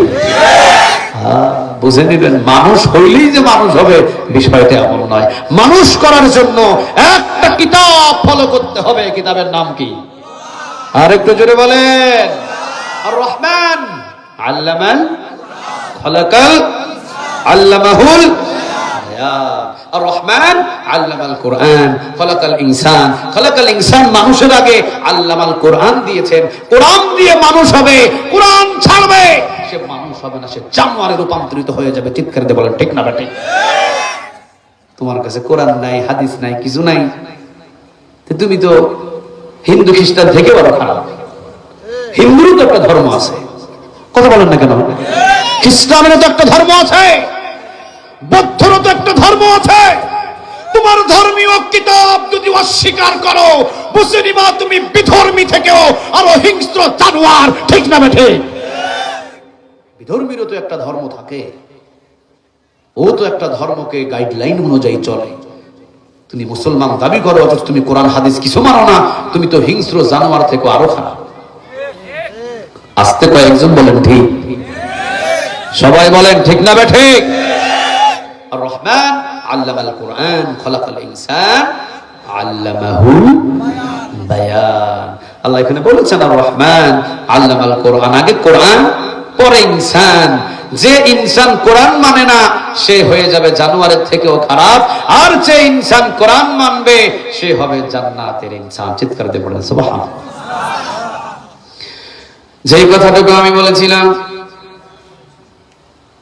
ওমর রাদিয়াল্লাহু তাআলা আনহু তিনি এমন প্রেসিডেন্ট ছিলেন, ইনসাফওয়ালা প্রেসিডেন্ট, এমন ইনসাফওয়ালা প্রেসিডেন্ট ছিলেন। হযরত ওমর রাদিয়াল্লাহু তাআলা আনহু গোলাম যেখানে ঘুমাতেন, ওমর রাদিয়াল্লাহু তাআলা আনহু সেখানে ঘুমিয়ে যেতেন। সুবহানাল্লাহ বলেন। রাষ্ট্রদূত এসেছেন অন্যান্য শহর থেকে ওমরকে দেখার জন্য। রাষ্ট্রদূত এসেছেন, এই মানুষটা কেমন মানুষ, এই মানুষটাকে একটু আমরা দেখতে চাই। এই জন্য রাষ্ট্রদূত কিছু, আমরা সফর করার জন্য ভিন্ন জগতে যায় না, কথা বলেন না কেন? সফর করার জন্য এই যে পদ্মার পাড়ে যায় না, সফর করার জন্য ঢাকা শহর অমুক টমুক এই জায়গায় কক্সবাজার যায় না। রাষ্ট্রদূতরা মদিনায় আসতেন সফর করে ওমরকে দেখার জন্য। সুবহানাল্লাহ বলবেন না? ওরা এসে খুঁজতেছে ওমর কই ওমর। একজন সাহাবী বলতেছেন ওই যে ওই এলাকায় আছে ওমর। ওই এলাকায় গিয়ে বললেন ওমর কোথায়? আরেকজন বলতেছেন ওমর তো ওই খেজুর বাগানে। রাষ্ট্রদূত চিন্তা করে ওমর খেজুর বাগানে কি করবে, ওমরের তো বিশাল বিশাল প্রাসাদ থাকার কথা। খেজুর বাগানে গিয়ে দেখেন ঘোড়া একটা দাঁড়ানো, তরবারি একটা বালুর ভিতরে অর্ধেক পোতা রাখা আছে, বালুর উপরে বিশাল একটা নিথর দেহ শুয়ে আছে, নিথর একটা দেহ পড়ে আছে, কপাল ঘেমে গেছে, কপাল থেকে টপ টপ করে বালু পড়ছে, কপাল থেকে টপ টপ করে ঘাম পড়ছে, মাথার নিচে কোনো নরম বালিশ নাই, ডান হাতটা মাথার নিচে দিয়ে 12.5 লক্ষ বর্গ মাইলের প্রেসিডেন্ট আরাম ফরমাচ্ছেন। ডাক দিলেন, আপনি কি আমিরুল মুমিনিন ওমর? উঠে বসলেন, হ্যাঁ আমি ওমর, আমি আল্লাহর একজন গোলাম, 12.5 লক্ষ বর্গ মাইলের জনগণের আমি একজন গোলাম। আপনারা কোথায় থেকে এসেছেন? অমুক এলাকা থেকে। দেখতে এসেছি আপনাকে, আমাদের সফরটাই ছিল শুধু ওমরকে দেখা, কিন্তু ওমরকে দেখার পরে তো এখন মনে হচ্ছে এসেছিলাম ইহুদি হয়ে, এসেছিলাম ইসলামের বিদ্বেষী হয়ে, কিন্তু রাষ্ট্রপ্রধান 12.5 লক্ষ বর্গ মাইলের প্রেসিডেন্টকে দেখে মনে হচ্ছে ঈমান নিয়ে না ফেরা পর্যন্ত আর বাড়ি পর্যন্ত পৌঁছা সম্ভব নয়। একটা দেশের প্রেসিডেন্টকে দেখে রাষ্ট্রদূত পর্যন্ত পড়তে বাধ্য হয়েছে লা ইলাহা ইল্লাল্লাহু মুহাম্মাদুর রাসূলুল্লাহ সাল্লাল্লাহু আলাইহি ওয়াসাল্লাম। চলে গেলেন ওমর রাদিয়াল্লাহু তাআলা আনহু, তাদেরকে নিয়ে খাবার বললেন, বাবা আব্দুল্লাহ নিজের ছেলে বাবারে খাবার দাও। রাষ্ট্রদূত সবাই বললেন, ওমর আপনার কি কোনো দাসী নাই অথবা কোনো চাকর বাকর নাই? ওমর বললেন, কোথায় চাকর আসবে, আমি ওমর নিজেই তো একটা চাকর। আর ওমর তো নিজেই একটা চাকর, আবার ওমরের চাকরের জন্য আবার কোন চাকরের ব্যবস্থা করবা? নিজের ছেলে শুধুমাত্র তেল আর রুটি আনলেন, রাষ্ট্রদূত সবাইকে নিয়ে ওমর তেল এবং রুটি খাওয়া শুরু করলেন। দেখলেন ওমর যেই রুটি খাচ্ছেন সেই রুটিটা রাষ্ট্রদূত ওই এলাকার ঘোড়া পর্যন্ত খায় না, ঘোড়া পর্যন্ত খায় না। খোঁচা খোঁচা আটার রুটি, যেটা চালার পরে যেটা চালার পরে যেগুলো আমরা ফেলে দিই, ঠিক ওই রকম খোঁচা খোঁচা আটার রুটি খাচ্ছেন ওমর। ওমর রাষ্ট্রদূতদেরকে বলছেন, এর চাইতে ভালো খাবার আমার ঘরের ভিতরে রান্না হয় না এবং এর চাইতে ভালো খাবার আমার ঘরের ভিতরে নাই, আপনারা খান। রাষ্ট্রদূত বলছেন, ওমর আপনি কি ইচ্ছা করলে ছাগলের গোশত খেতে পারেন না? ইচ্ছা করলে কি উটের গোশত খেতে পারেন না? ইচ্ছা করলে কি আপনি এই মদিনার বড় বড় বাজার থেকে ফল মূল কিনে এনে কি আপনি টেবিলের ভিতরে সাজিয়ে রাখতে পারেন না? ওমর রাদিয়াল্লাহু তাআলা আনহু বলছেন, বাবারে আমি যদি ফল মূল বাজার থেকে বোঝাই করে করে কিনে আনি এবং আমি যদি উটের গোশত, দুম্বার গোশত, ছাগলের গোশত প্রতিদিন খায়, আর অমুক অমুক এলাকার মানুষ যদি শুকনা শুকনা রুটি খায়, কিয়ামতের দিন যদি আমি ওমরের বিরুদ্ধে দাঁড়িয়ে বলে, মালিক এই বিশ্ব নবীর সাহাবী ওমর নিজে কত সুন্দর করে রুটি এবং গোশত খেয়েছে, আর আমরা অমুক অমুক এলাকার মানুষগুলো রুটি এবং খেজুর পর্যন্ত পাই নাই, আল্লাহ এই হিসাবটা আপনি করে দেন। ওমর রাদিয়াল্লাহু তাআলা আনহু বললেন, যতদিন সমস্ত 12.5 লক্ষ বর্গ মাইলের জনগণ প্রতিনিয়ত ছাগলের গোশত আর রুটি না খেতে পারবে, ওমর ততদিন ছাগলের গোশত রুটি খাবে না। কারে বলে রাষ্ট্রপ্রধান? কারে বলে রাষ্ট্রপ্রধান? এই ওমর এমনি এমনি ওমর হয় নাই, ওমরকে বানানোর জন্য আল্লাহর 30 পারা কোরআনের প্রয়োজন হয়েছে। চিৎকার দিয়ে বলেন ঠিক না বেঠিক?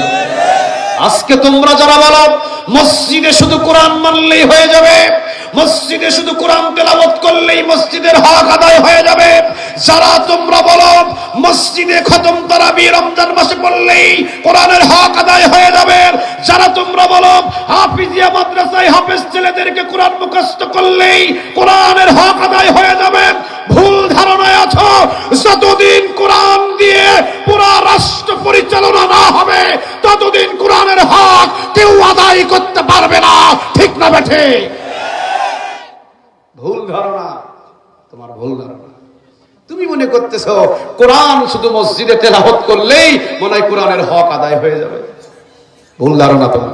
আরে কোরআনের হক মসজিদে যেমন আদায় করতে হবে, কোরআনের হক ছেলেকে কোরআন মুখস্থ করে হাফেজ বানিয়ে হক আদায় করতে হবে, কোরআনের হক তেমন পার্লামেন্টে নিয়ে কোরআন দিয়ে বিচার বিভাগ সাজিয়ে কোরআন দিয়ে দেশ চালায়াও কোরআনের তেমন হক আদায় করতে হবে।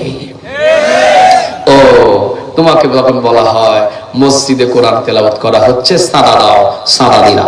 খতম তারাবি পড়ানো হচ্ছে, চাঁদা দাও, চাঁদা দিলা। হাফিজিয়া মাদ্রাসা হচ্ছে, 10,000 টাকা দাও, টাকা দিলা। যখন বলা হচ্ছে এই কোরআনের এখানে মাহফিল করতেছি, টাকা দাও, টাকা দিলা। যখন বলা হচ্ছে কোরআন পার্লামেন্টে নিয়ে গিয়ে কোরআনের রাষ্ট্র পরিচালনা করার জন্য আমরা একটা মিছিল বাহির করছি, আগামীর দিন হবে কোরআনের দিন, চলো টাকাও লাগবে না, শুধু মিছিলে ভর্তি হবা, তাই আমি রাজনীতি করি না।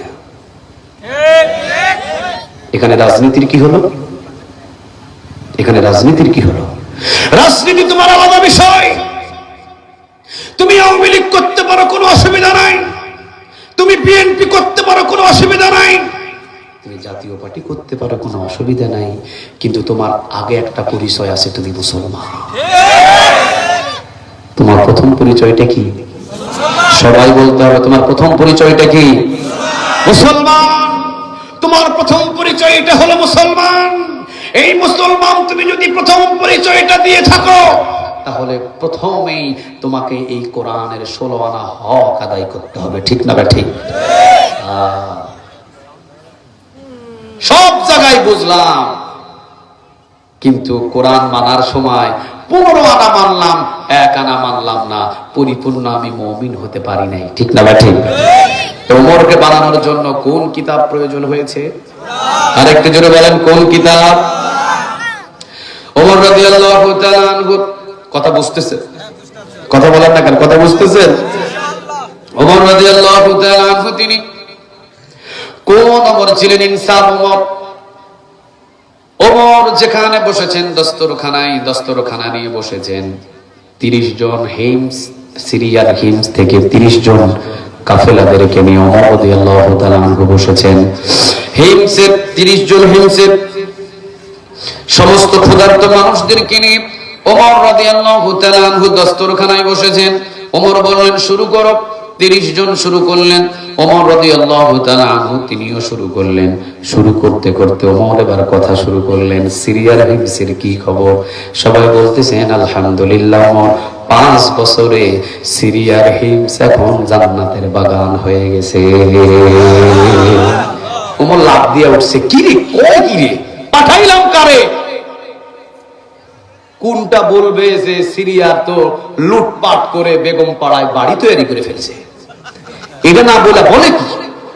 কথা বলেন না কেন? এলাকার অমুক, এলাকার তমুক, একটু সুযোগ পাইলেই রাজশাহী সিটিতেও বাড়ি নেয় না, একেবারে সোজা কানাডায়, বেগম পাড়ায়। আসতে বলেন, ঠিক? কষ্ট পাচ্ছেন আপনারা?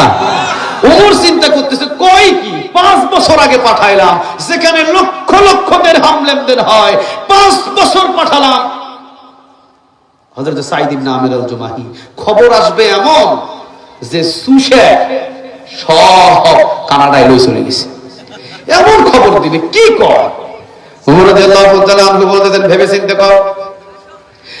ভেবে চিন্তে সিরিয়ার হিমসের এই গভর্নরের এলাকার এই মানুষটা বলতেছেন, ওমর আমি গরিব মানুষ হতে পারি, কিন্তু আমি জীবনে কোনোদিন মিথ্যা কথা বলি না। সুবহানাল্লাহ বলবেন না? আর আমরা বললাম মসজিদের মুসল্লি নিয়মিত হতে পারি, ভোট দেওয়ার সময় কিন্তু কোরআনের পক্ষে ভোট দিব না। এটা হলো আমাদের নীতি। আর ওই জামানার নীতি হলো কি? ওই জামানার নীতি হলো গরিব হতে পারি, কিন্তু মিথ্যা কথা একটাও বলবো। ওমর মাথা নত করে দেব, মিথ্যা বলবো না। মিথ্যা বলা হলো কবিরা গুনাহ। আর একটা কবিরা গুনাহ যদি আমি করি, 7,500 বছর জাহান্নামের আগুনে জ্বালাবেন তিনি কে? ইনি বলছেন, ওমর আমার কথা যদি বিশ্বাস না হয়, বাকি 29 জন মানুষ আছে, সবাইকে জিজ্ঞাসা করেন। ওমর এবার বললেন, কে বলবা? একজন বললেন, ওমর রে, 5 বছরে আমাদের সিরিয়ার হিমস একটা জান্নাতের টুকরাতে রূপান্তরিত হয়ে গেছে। ওমর রাদিয়াল্লাহু তাআলা আনহু খুশি হয়ে গেলেন। খুশি হয়ে বললেন, এই তোমরা 30 জন কি গরিব মানুষ? 30 জন বললেন, হ্যাঁ আমরা গরিব মানুষ, দিন মজুরি। তাহলে গরিব মানুষ কিন্তু গরিব মানুষের খবর রাখে? তারা বললেন, জি, গরিব মানুষ কিন্তু গরিব মানুষের খবর রাখে। ওমর রাদিয়াল্লাহু তাআলা আনহু তিনি বললেন, গরিব মানুষ তোমরা 30 জন? হ্যাঁ গরিব মানুষ। দিন মজুরি এসেছি মদিনাতে, কোনো কাজ কাম করে কিছু অর্থ উপার্জন করে নিয়ে যাব আবার। ওমর রাদিয়াল্লাহু তাআলা আনহু বললেন, সিরিয়ার হিমসের যতগুলো গরিব মানুষ আছে সকল গরিব মানুষদের কি লিস্ট তোমরা আমাকে দিতে পারবে? 30 জন বললেন, ওমর এটা তো আমাদের জন্য একটা সৌভাগ্যের ব্যাপার। ওমর বলতেছেন, আমার মদিনার রাষ্ট্রীয় খাজানায় অসংখ্য মাল এখনো জমা আছে। আমি সিরিয়াতে হিমসের ভিতরে গরিব মানুষদের প্রতিটা ঘরে ঘরে আমি কিছু দান পাঠাতে চাই, কিছু রেশনের চাল, ডাল, এমনকি খেজুর, ভালো ভালো কিছু দান পাঠাতে চাই। প্রতিটা গরিবদের মানুষদের লিস্ট একটু তোমরা আমার কাছে করে দিয়ে যাও।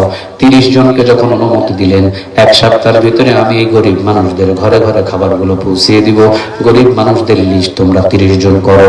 30 জন তো বললেন, পাইছি একটা সুযোগ, তাড়াতাড়ি লিস্ট করা শুরু কর। সিরিয়ার হিমসের একজন গরিব মানুষ আমরা রাখবো না। যেহেতু ওমর বলেছেন, ওমর তো সেই মানুষ, ওমরের কাছে যদি আমরা গরিব মানুষদের লিস্টগুলো একবার ধরায় দিতে পারি, আর ওমর যদি এই গরিব মানুষের নামগুলো একবার পড়া শুরু করে, একজন গরিব মানুষ আর না খেয়ে হিমসে সিরিয়ায় মারা যাবে না। সকল মানুষদের কাছে অবশ্যই মদিনা থেকে খাবার পৌঁছিয়ে দিবেন ওমর। সবাই 30 জন কলম খাতা নিয়ে রেডি, লেখা শুরু হলো। এই 30 জনের ভিতরে এবার বলতেছে, বলতো দেখি, 30 জনের ভিতরে এবার বলতেছে, আমাদের হিমসের সবচেয়ে বড় গরিব মানুষটাকে, ভিক্ষুকটাকে, গরিবকে। এবার ওই যে হিমসের সবচেয়ে বড় গরিব তার নামটা 1 নম্বরে লিখে দিছে। তারপরে একটু যে গরিব তার নামটা 2 নম্বর, তারপরে 3 নম্বরে যে একটু গরিব তার নাম্বার 3 নম্বর। লিখতে লিখতে বড় একটা হয়ে গেছে গরিব মানুষদের লিস্ট। 30 জন গিয়ে ওমরের কাছে গিয়ে বলতেছেন, ওমর এই যে গরিব মানুষদের লিস্ট করা শেষ, এই যে লিস্টটা নেন। ওমর সাঈদ ইবনে আমির আল জুমাহি রাদিয়াল্লাহু তাআলা আনহু এই ঘর দেখে রাষ্ট্রদূত, ওমরের রাষ্ট্রদূত গুলো অবাক হয়ে ওমর রাদিয়াল্লাহু তাআলা আনহুর পত্রটা সাঈদের হাতে দিয়ে বললেন, সাঈদ পড়েন। সাঈদ এবার শুরু করলেন, বিসমিল্লাহির রহমানির রহিম। সালাম এসেছে ওমরের পক্ষ থেকে, সালাম নিলেন।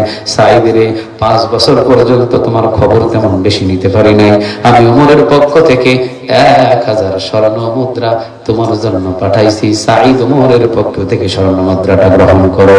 এইটা পড়ার পরে যখন স্বর্ণ মুদ্রার বস্তাটা খুলছে, ইন্না লিল্লাহ পড়ার পরে পিছনের দিকে অজ্ঞান হয়ে পড়ে আছে। একটু পরে জ্ঞান ফিরে পারছে। রাষ্ট্রদূত বললেন, হযরত সাঈদ ইন্না লিল্লাহ কেন পড়লেন? আলহামদুলিল্লাহ তো পড়ার কথা। সাঈদ বললেন, রাষ্ট্রদূত ওমর তো আমার ঘরে দুনিয়া ঢুকাইয়া দিছে, দুনিয়া। এই রাষ্ট্রদূত ওমর তো আমার ঘরে দুনিয়া ঢুকাইয়া দিছে, দুনিয়া। 5 বছরে একটা স্বর্ণ মুদ্রা ঢুকতে পারে না আমার ঘরে, আর ওমর 1000 স্বর্ণ মুদ্রা একসাথে ঢুকাইয়া দিছে। এই জন্য ইন্না লিল্লাহ পড়েছি, সর্বনাশ। এই দুনিয়া যদি ঢুকে যায় আমি তো আমার মালিক থেকে অনেক দূরে চলে যাব। বিবিকে ঘরের ভিতরে থেকে ডাক দিলেন, দরজার ওই পাশে থেকে বিবি আওয়াজ দিলেন। বিবিকে বললেন, বিবি রাষ্ট্রদূত নিয়ে আমি এখানে অল্প একটু খেজুরের মেহমানদারি নিয়ে ব্যস্ত থাকবো। এই অল্প সময়ের ভিতরে রাষ্ট্রদূত থাকাকালীন 1000 স্বর্ণ মুদ্রা হিমসের সকল মিসকিন আর এতিমদের মাঝে বিলিয়ে দাও, এখনই বিলিয়ে দাও। দ্বিতীয়বারের মতো যেন ওমর কখনো আমার ঘরে এরকম হাদিয়া না পাঠায়। বিবি দৌড় দিলেন, সমস্ত কিছু বিলিয়ে দিয়ে এসে উপস্থিত বললেন, রাষ্ট্রদূত আপনি বলে দেন তাকে। হযরত সাঈদ রে বললেন, রাষ্ট্রদূতকে আপনি বলে দেন তাকে 1000 স্বর্ণ মুদ্রা, একটাও স্বর্ণ মুদ্রা ফিরিয়ে আনি নাই। সমস্ত স্বর্ণ মুদ্রা হিমসের সমস্ত গরিব আর মিসকিনদের মাঝে বিলানো কমপ্লিট হয়ে গেছে। রাষ্ট্রদূতকে এবার বললেন, যাও এবার, তবে সাবধান, কোনদিন যেন এরকম সম্পদ আমার জন্য না পাঠায়। শুধু ওমরকে বলবা, ওনার চাইতে আমার সব চাইতে বড় পাওয়াটা হলো ওমরের চেহারাটা আমি 5টা বছর পর্যন্ত দেখতে পারি না, কারণ উনি তো সেই ওমর যে ওমর দুনিয়াতে থাকতে জান্নাতুল ফেরদাউসের মালিক। এই জান্নাতে মানুষকে আমি 5টা বছর দেখতে পারি নাই। ওমর যদি আমার এই হিমসের ভিতরে একটা বার দিদার দিয়ে যায়, এর চাইতে বড় পাওয়া আমি আর সাঈদের কিছু না। সুবহানাল্লাহ বলেন। হযরত ওমর রাদিয়াল্লাহু তাআলা আনহুর কাছে গিয়ে রাষ্ট্রদূত গিয়ে বললেন, ওমর রে এইটা তো মানুষ না, এটা মানুষ না, একটা স্বর্ণ মুদ্রা দিতে পারি নাই, সবগুলো উপস্থিত থাকাকালীন বিলিয়ে দিয়েছে। তবে আপনাকে বলেছেন ওমর, আপনি যদি তার সাথে দিদারে যান হিমসের ভিতরে, তাহলে এর চাইতে বড় আর হাদিয়া কোনো কিছু হবে না। ওমর বললেন, ঘোষণা করে দাও সিরিয়ার ভিতরে, হিমসের ভিতরে এই সপ্তাহের ভিতরে আমি হিমসে চলে আসতেছি, এই সপ্তাহে আসতেছি, দেখি সে কেমন মানুষ হয়েছে। আর হিমসের ভিতরে আমি একটু সকল জনগণ থেকে তার রিপোর্ট একটু নিব, আসলে কি এগুলো সত্য সত্য নাকি মিথ্যা মিথ্যা। সুবহানাল্লাহ। ওমর তো বাস্তবিক পরীক্ষা সে বিশ্বাসই করে। সুবহানাল্লাহ বলবেন না? আমার একটু বাস্তব দেখতে হবে। যাও, আচ্ছা বলেন তো দেখি, আপনাদের এলাকায় বিএনপি ভাইরা যারা আছেন, বিএনপির যদি তারেক জিয়া ভাই উনি যদি আসেন আপনাদের এলাকায়, যার ওনার অনেক ভক্ত আছেন, ওনারা কি সবাই সেখানে জমায়েত হবে কি হবে না? যারা আওয়ামী লীগ ভাইয়েরা আছেন, ওনাদের যদি নেত্রী যদি শেখ হাসিনা উনিও যদি আসেন এলাকায়, আপনারা বলেন ওনার যারা ভক্ত আছেন সবাইকে উপস্থিত হবে কি হবে না? এবার বলেন, যারা হুজুরদেরকে একটু বেশি ভালোবাসেন, ডক্টর মিজানুর রহমান আজহারি যদি আপনাদের এলাকায় আসে, তাকে দেখার জন্য হাজার হাজার মানুষ জমায়েত হবে কি হবে না? তাহলে ওমর রাদিয়াল্লাহু তাআলা আনহুর মতো এত বড় একজন পাওয়ারফুল মানুষ, যিনি বিশ্ব নবীর শ্বশুর, একে দুনিয়াতে থাকতেই জান্নাতুল ফেরদাউসের মালিক, একে মেজাজে ওহী যাকে বলা হতো মেজাজে ওহী, এই কোরআনের ভিতরে 21 জায়গায় ওমরের মেজাজের উপরে আল্লাহ কোরআনের আয়াত পাঠিয়েছেন। সুবহানাল্লাহ বলুন না? এখন বলেন তো যে কি কোরআনের ভিতরে 21 জায়গায় যে ওমরের মেজাজের উপরে কোরআনের আয়াত নাযিল হয়, এটা কি ছোট মানুষ না বড় মানুষ? আরে জোরে বলেন, ছোট না বড়? এই মানুষটা যদি সিরিয়ার ভিতরে যায়, হাজার হাজার লক্ষ লক্ষ মানুষ তো ওনাকে এক পলক দেখার জন্য শিশুরা পর্যন্ত জমায়েত হবে, ঠিক না বা ঠিক? ওই জামানায় সিরিয়ার ভিতরে ওমর এমন গরম মানুষ ছিলেন, আমাদের ছোট ছোট বাচ্চাগুলো যখন খাবার খায় না, তখন কিন্তু আমরা আমাদের ছোট ছোট বাচ্চাদেরকে বলি, বাঘ আসতেছে, বাঘ বাঘ আসবে, তাড়াতাড়ি খাবার খেয়ে ঘুমায় যাও, দেরি হয়ে গেলে কিন্তু বাঘে ধরে নিয়ে চলে যাবে, বলি না বলি না? সিংহ আসবে, সিংহ, বাঘ আসবে, বাঘ। ওই জামানায় সিরিয়ায় পৃথিবীর সমস্ত আনাচে কানাচে মায়েরা ভয় দেখাতো, তাড়াতাড়ি খা, ওই যে ওমর আসতেছে, ওমর। সুবহানাল্লাহ বলবেন না? তাড়াতাড়ি খা, ওই যে খাত্তাবের ছিল, ওমর আসতেছে, ওমর খা, তাড়াতাড়ি ঘুমা। চুপ করে খায়া বাঘের মতো ডরায়া বাচ্চারা খেয়ে ঘুমিয়ে যেত, চিৎকার দিয়ে বলেন আল্লাহু আকবার। তাহলে ওই জামানায় যে ওমরকে এত ভালোবাসতেন এবং এত ভয় করতেন, ওই মানুষটা আসতেছে সিরিয়ায় দেখার জন্য, মানুষ তো হুমড়ি খায় পড়বে, ঠিক না বা ঠিক? সব মানুষ গিয়ে জমায়েত হয়েছে, সব মানুষ গিয়ে জমায়েত হয়েছে। এক সপ্তাহের ভিতরে সিরিয়াতে গিয়ে পৌঁছে গেছেন ওমর। ওমর সাঈদরে ধরে জড়িয়ে ধরে দুইজনে কান্নাকাটি করার পর এইরকম একটা মঞ্চ বানানো হয়েছে, আপনাদের মতো শতগুলো হাজার হাজার মানুষগুলো জমায়েত হয়েছে। সকল মানুষগুলো ওমর রাদিয়াল্লাহু তাআলা আনহুর চেহারার দিকে তাকিয়ে আছেন। ওমরের মাথায় চুল ছিল কম, চুল ছিল লম্বা, পিছনে চুলগুলো ঝাড় ছেড়ে দেওয়া ছিল। সুবহানাল্লাহ। পিছনে পিছনে পিছনে চুল ছিল বেশি, সামনে চুল ছিল কম। পানি শুধু ঠামনে ঢালতেন, ছপ করে পানিগুলো পিছনে গিয়ে জমা হয়ে যেত। পানি সামনে ঢাকতেন। ওমর রাদিয়াল্লাহু তাআলা আনহুর দাড়ি ছিল বেশি, মাথায় চুল ছিল কম, পিছনে চুল ছিল বেশি। চিৎকার দিয়ে বলেন আল্লাহু আকবার। সামনেতে একটু চুল কম ছিল। ওমর রাদিয়াল্লাহু তাআলা আনহু সিংহের মতো দাঁড়িয়ে সিরিয়ার ভিতরে সব মানুষদের সামনে ভালো মন্দ জিজ্ঞাসা করার পর বলতেছেন, এই সিরিয়াবাসী, এই হিমসের সমস্ত মানুষ, তোমাদেরকে প্রথম নাম্বার আমার কথা হলো, এই 5 বছর আগে আমি যে তোমাদের কাছে একজন গোলাম হিসাবে একজন গভর্নরকে পাঠাইছিলাম, নাম হলো হযরত সাঈদ ইবনে আমির আল-জুমাহি রাদিয়াল্লাহু তাআলা আনহু। 5 বছর আগে পাঠাইছিলাম। এই 5 বছরের ভিতরে এতগুলো লক্ষ লক্ষ মানুষ, তোমাদের কি কারো কোনো এই গভর্নরের বিরুদ্ধে অভিযোগ আছে? একজন দাঁড়াইছে। কয়জন?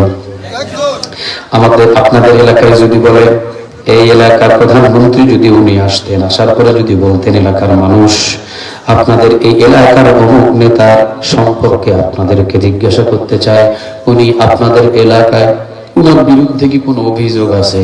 সকল মানুষের অভিযোগ থাকলেও দাঁড়ানোর কারো সাহস ছিল না। যদিও দাঁড়াইতেন সাহস করে দেখা যেত পরের দিন সকালবেলা হোতা লাইত। কথা কন দেখেন, যদিও সাহস করে তিনি দাঁড়াতেন পরের দিন সূর্য ওঠার আগেই দেখতো লোকটা দাঁড়ানো নাই, লোকটাকে একদম হোতায় দেওয়া হয়েছে। ঠিক না ভাই? ঠিক। ওমর রাদিয়াল্লাহু তাআলা আনহু বলতেছেন, একজন দেশের গভর্নর তরকারি বিক্রয় করে, তরকারি সাধারণ একজন গরিব মানুষ দাঁড়াইছে, দাঁড়ায় বলতেছে, ওই গভর্নরের বিরুদ্ধে আমার একটা অভিযোগ আছে। আরেকজন তরকারি বিক্রয় করে, ও দাঁড়াইছে, আরেকজন দাঁড়াইছে। গরিব মানুষগুলো দাঁড়ায় 7-8 জন মিলে বলতেছে, আমাদের সবার একটা অভিযোগ আছে। তোমার বলতেছে সবাই না, একজন বলো, সবাই বসো। বসলাম, সবার অভিযোগ একটাই, ওই 7-8 জনের। এবার বলতেছেন, ওমর কি অভিযোগ? উনি বলতেছেন, আমাদের এই গভর্নর 5 বছর পর্যন্ত এখানে এসেছেন, ওনাকে 30 দিনের ভিতরে 29 দিন পায়, কিন্তু একটা দিন তাকে পায় না। কি জন্য পায় না জিজ্ঞাসা করলেও তো তেমন উত্তর আসে না। এই জন্য আপনার কাছে ওনার অভিযোগ হলো 30 দিন আসা না আসা, উনি অন্তত একদিন কেন আসে না এটা আমাদেরকে বলতে হবে। 30 দিনের ভিতরে একদিন কেন আসে না, একদিন কেন অফিস করে না? হযরত ওমর রাদিয়াল্লাহু তাআলা আনহু বললেন, সাইদিরে রাষ্ট্রীয়ভাবেও তো সুদ আছে, গভর্নর হিসাবেও তো তোমার ছুটির ব্যবস্থা আছে, ছুটি তুমি যাও তো না কাটাও, 30 দিনই তুমি অফিস করো। খুশি হয়ে গেলাম আমি ওমর, কিন্তু সাইদিরে 30 দিনের ভিতরে 29 দিন আসো, একদিন কেন আসো না? সাইদ তুমি বলো এবার কি জন্য আসো না? তোমার তো অভিযোগ দিয়েছে তোমার এই এলাকার সকল মানুষ। হযরত সাইদ উঠে দাঁড়ায় বললেন, ওমর পরনের ভিতরে যে কাপড়টা দেখতেছেন আর এই যে লুঙ্গি দেখতেছেন, 1 মাস অফিস করার পর এই 2টা কাপড় একটু ময়লা হয়ে যায়। এই জন্য একদিন এই 2টা কাপড় ধোয়ার জন্য ওই একদিন অফিস কাজা করি। লুঙ্গি ধুইলে জামাটা লুঙ্গি বানায় পরে থাকি, লুঙ্গিটা শুকায়া গেলে লুঙ্গিটা আবার লুঙ্গির জায়গায় পরে, জামাটা শুকায়া আবার পরিধান করে অফিসের দিকে রওনা দিই। একটা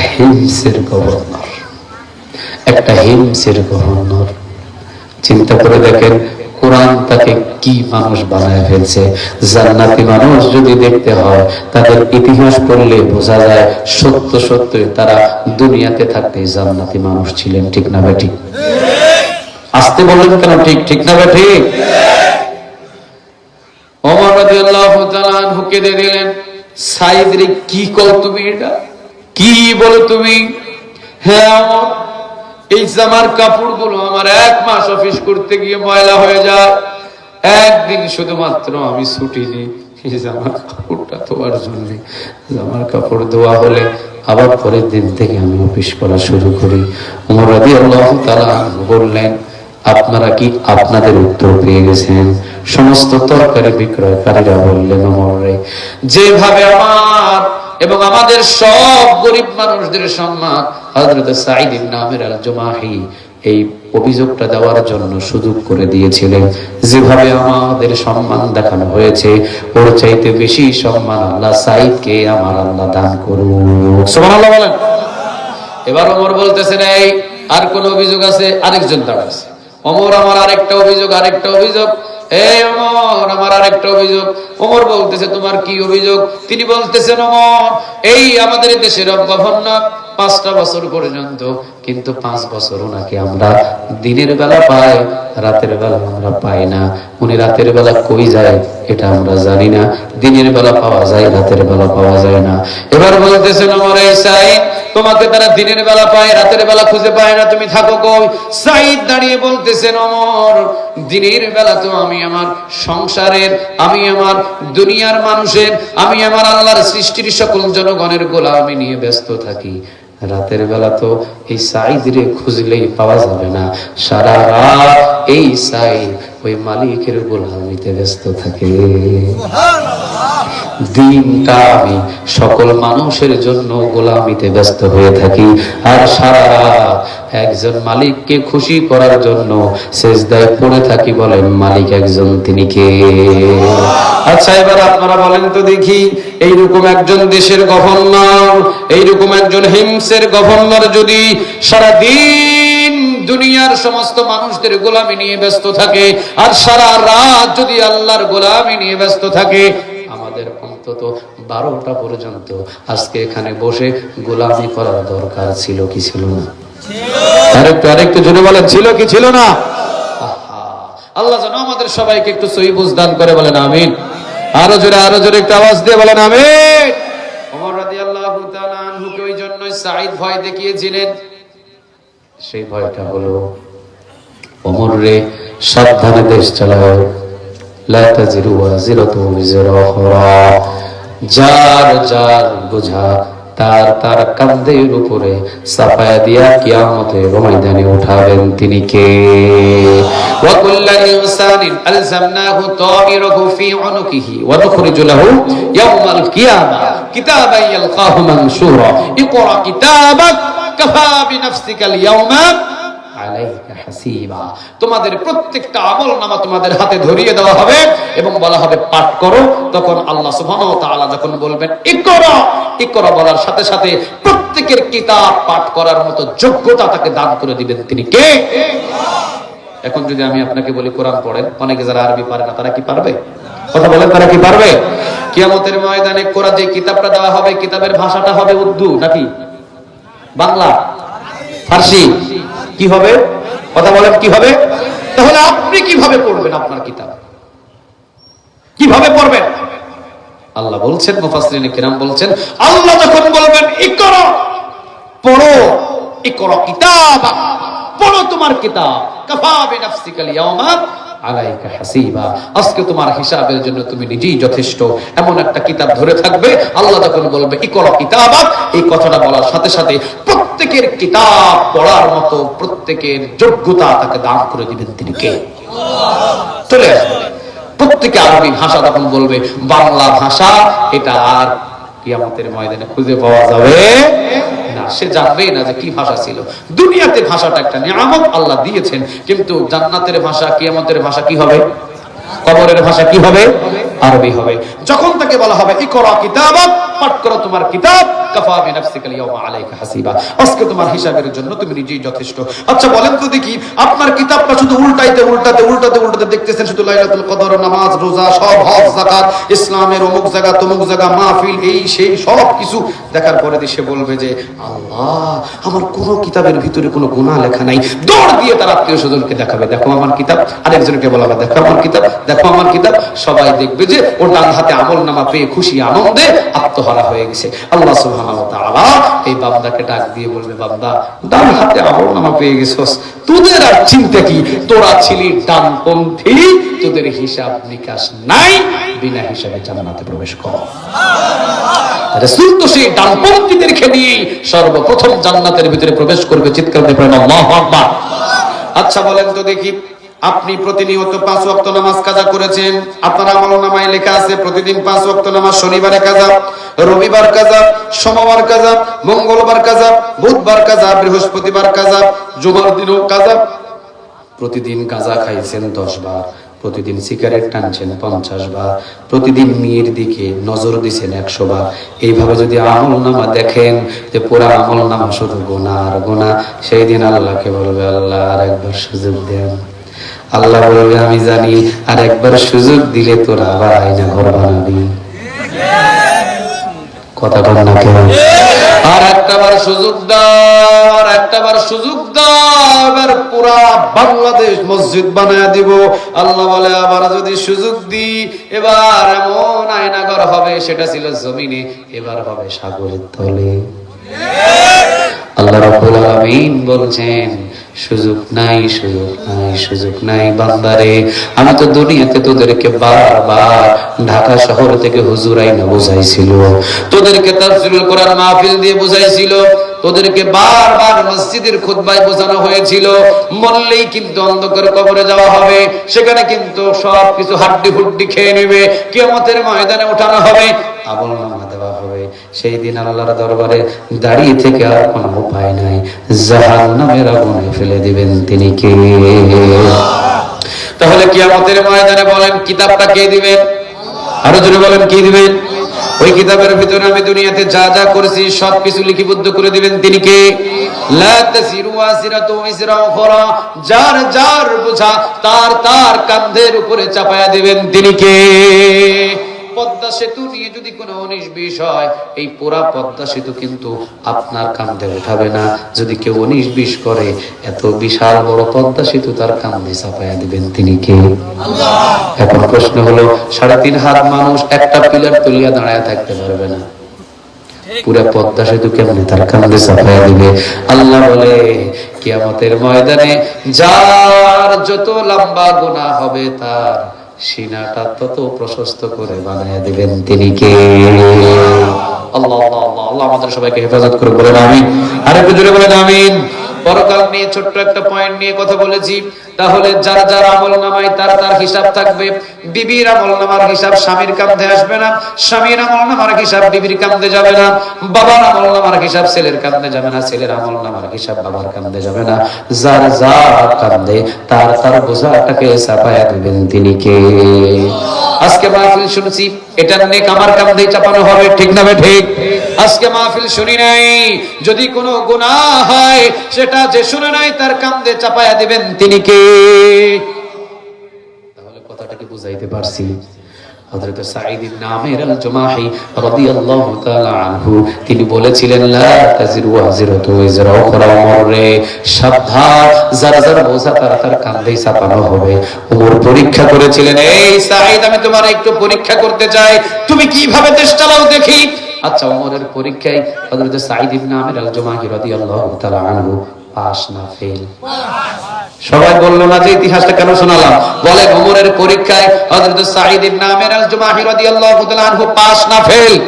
কথা বলেন, পাস না ফেল?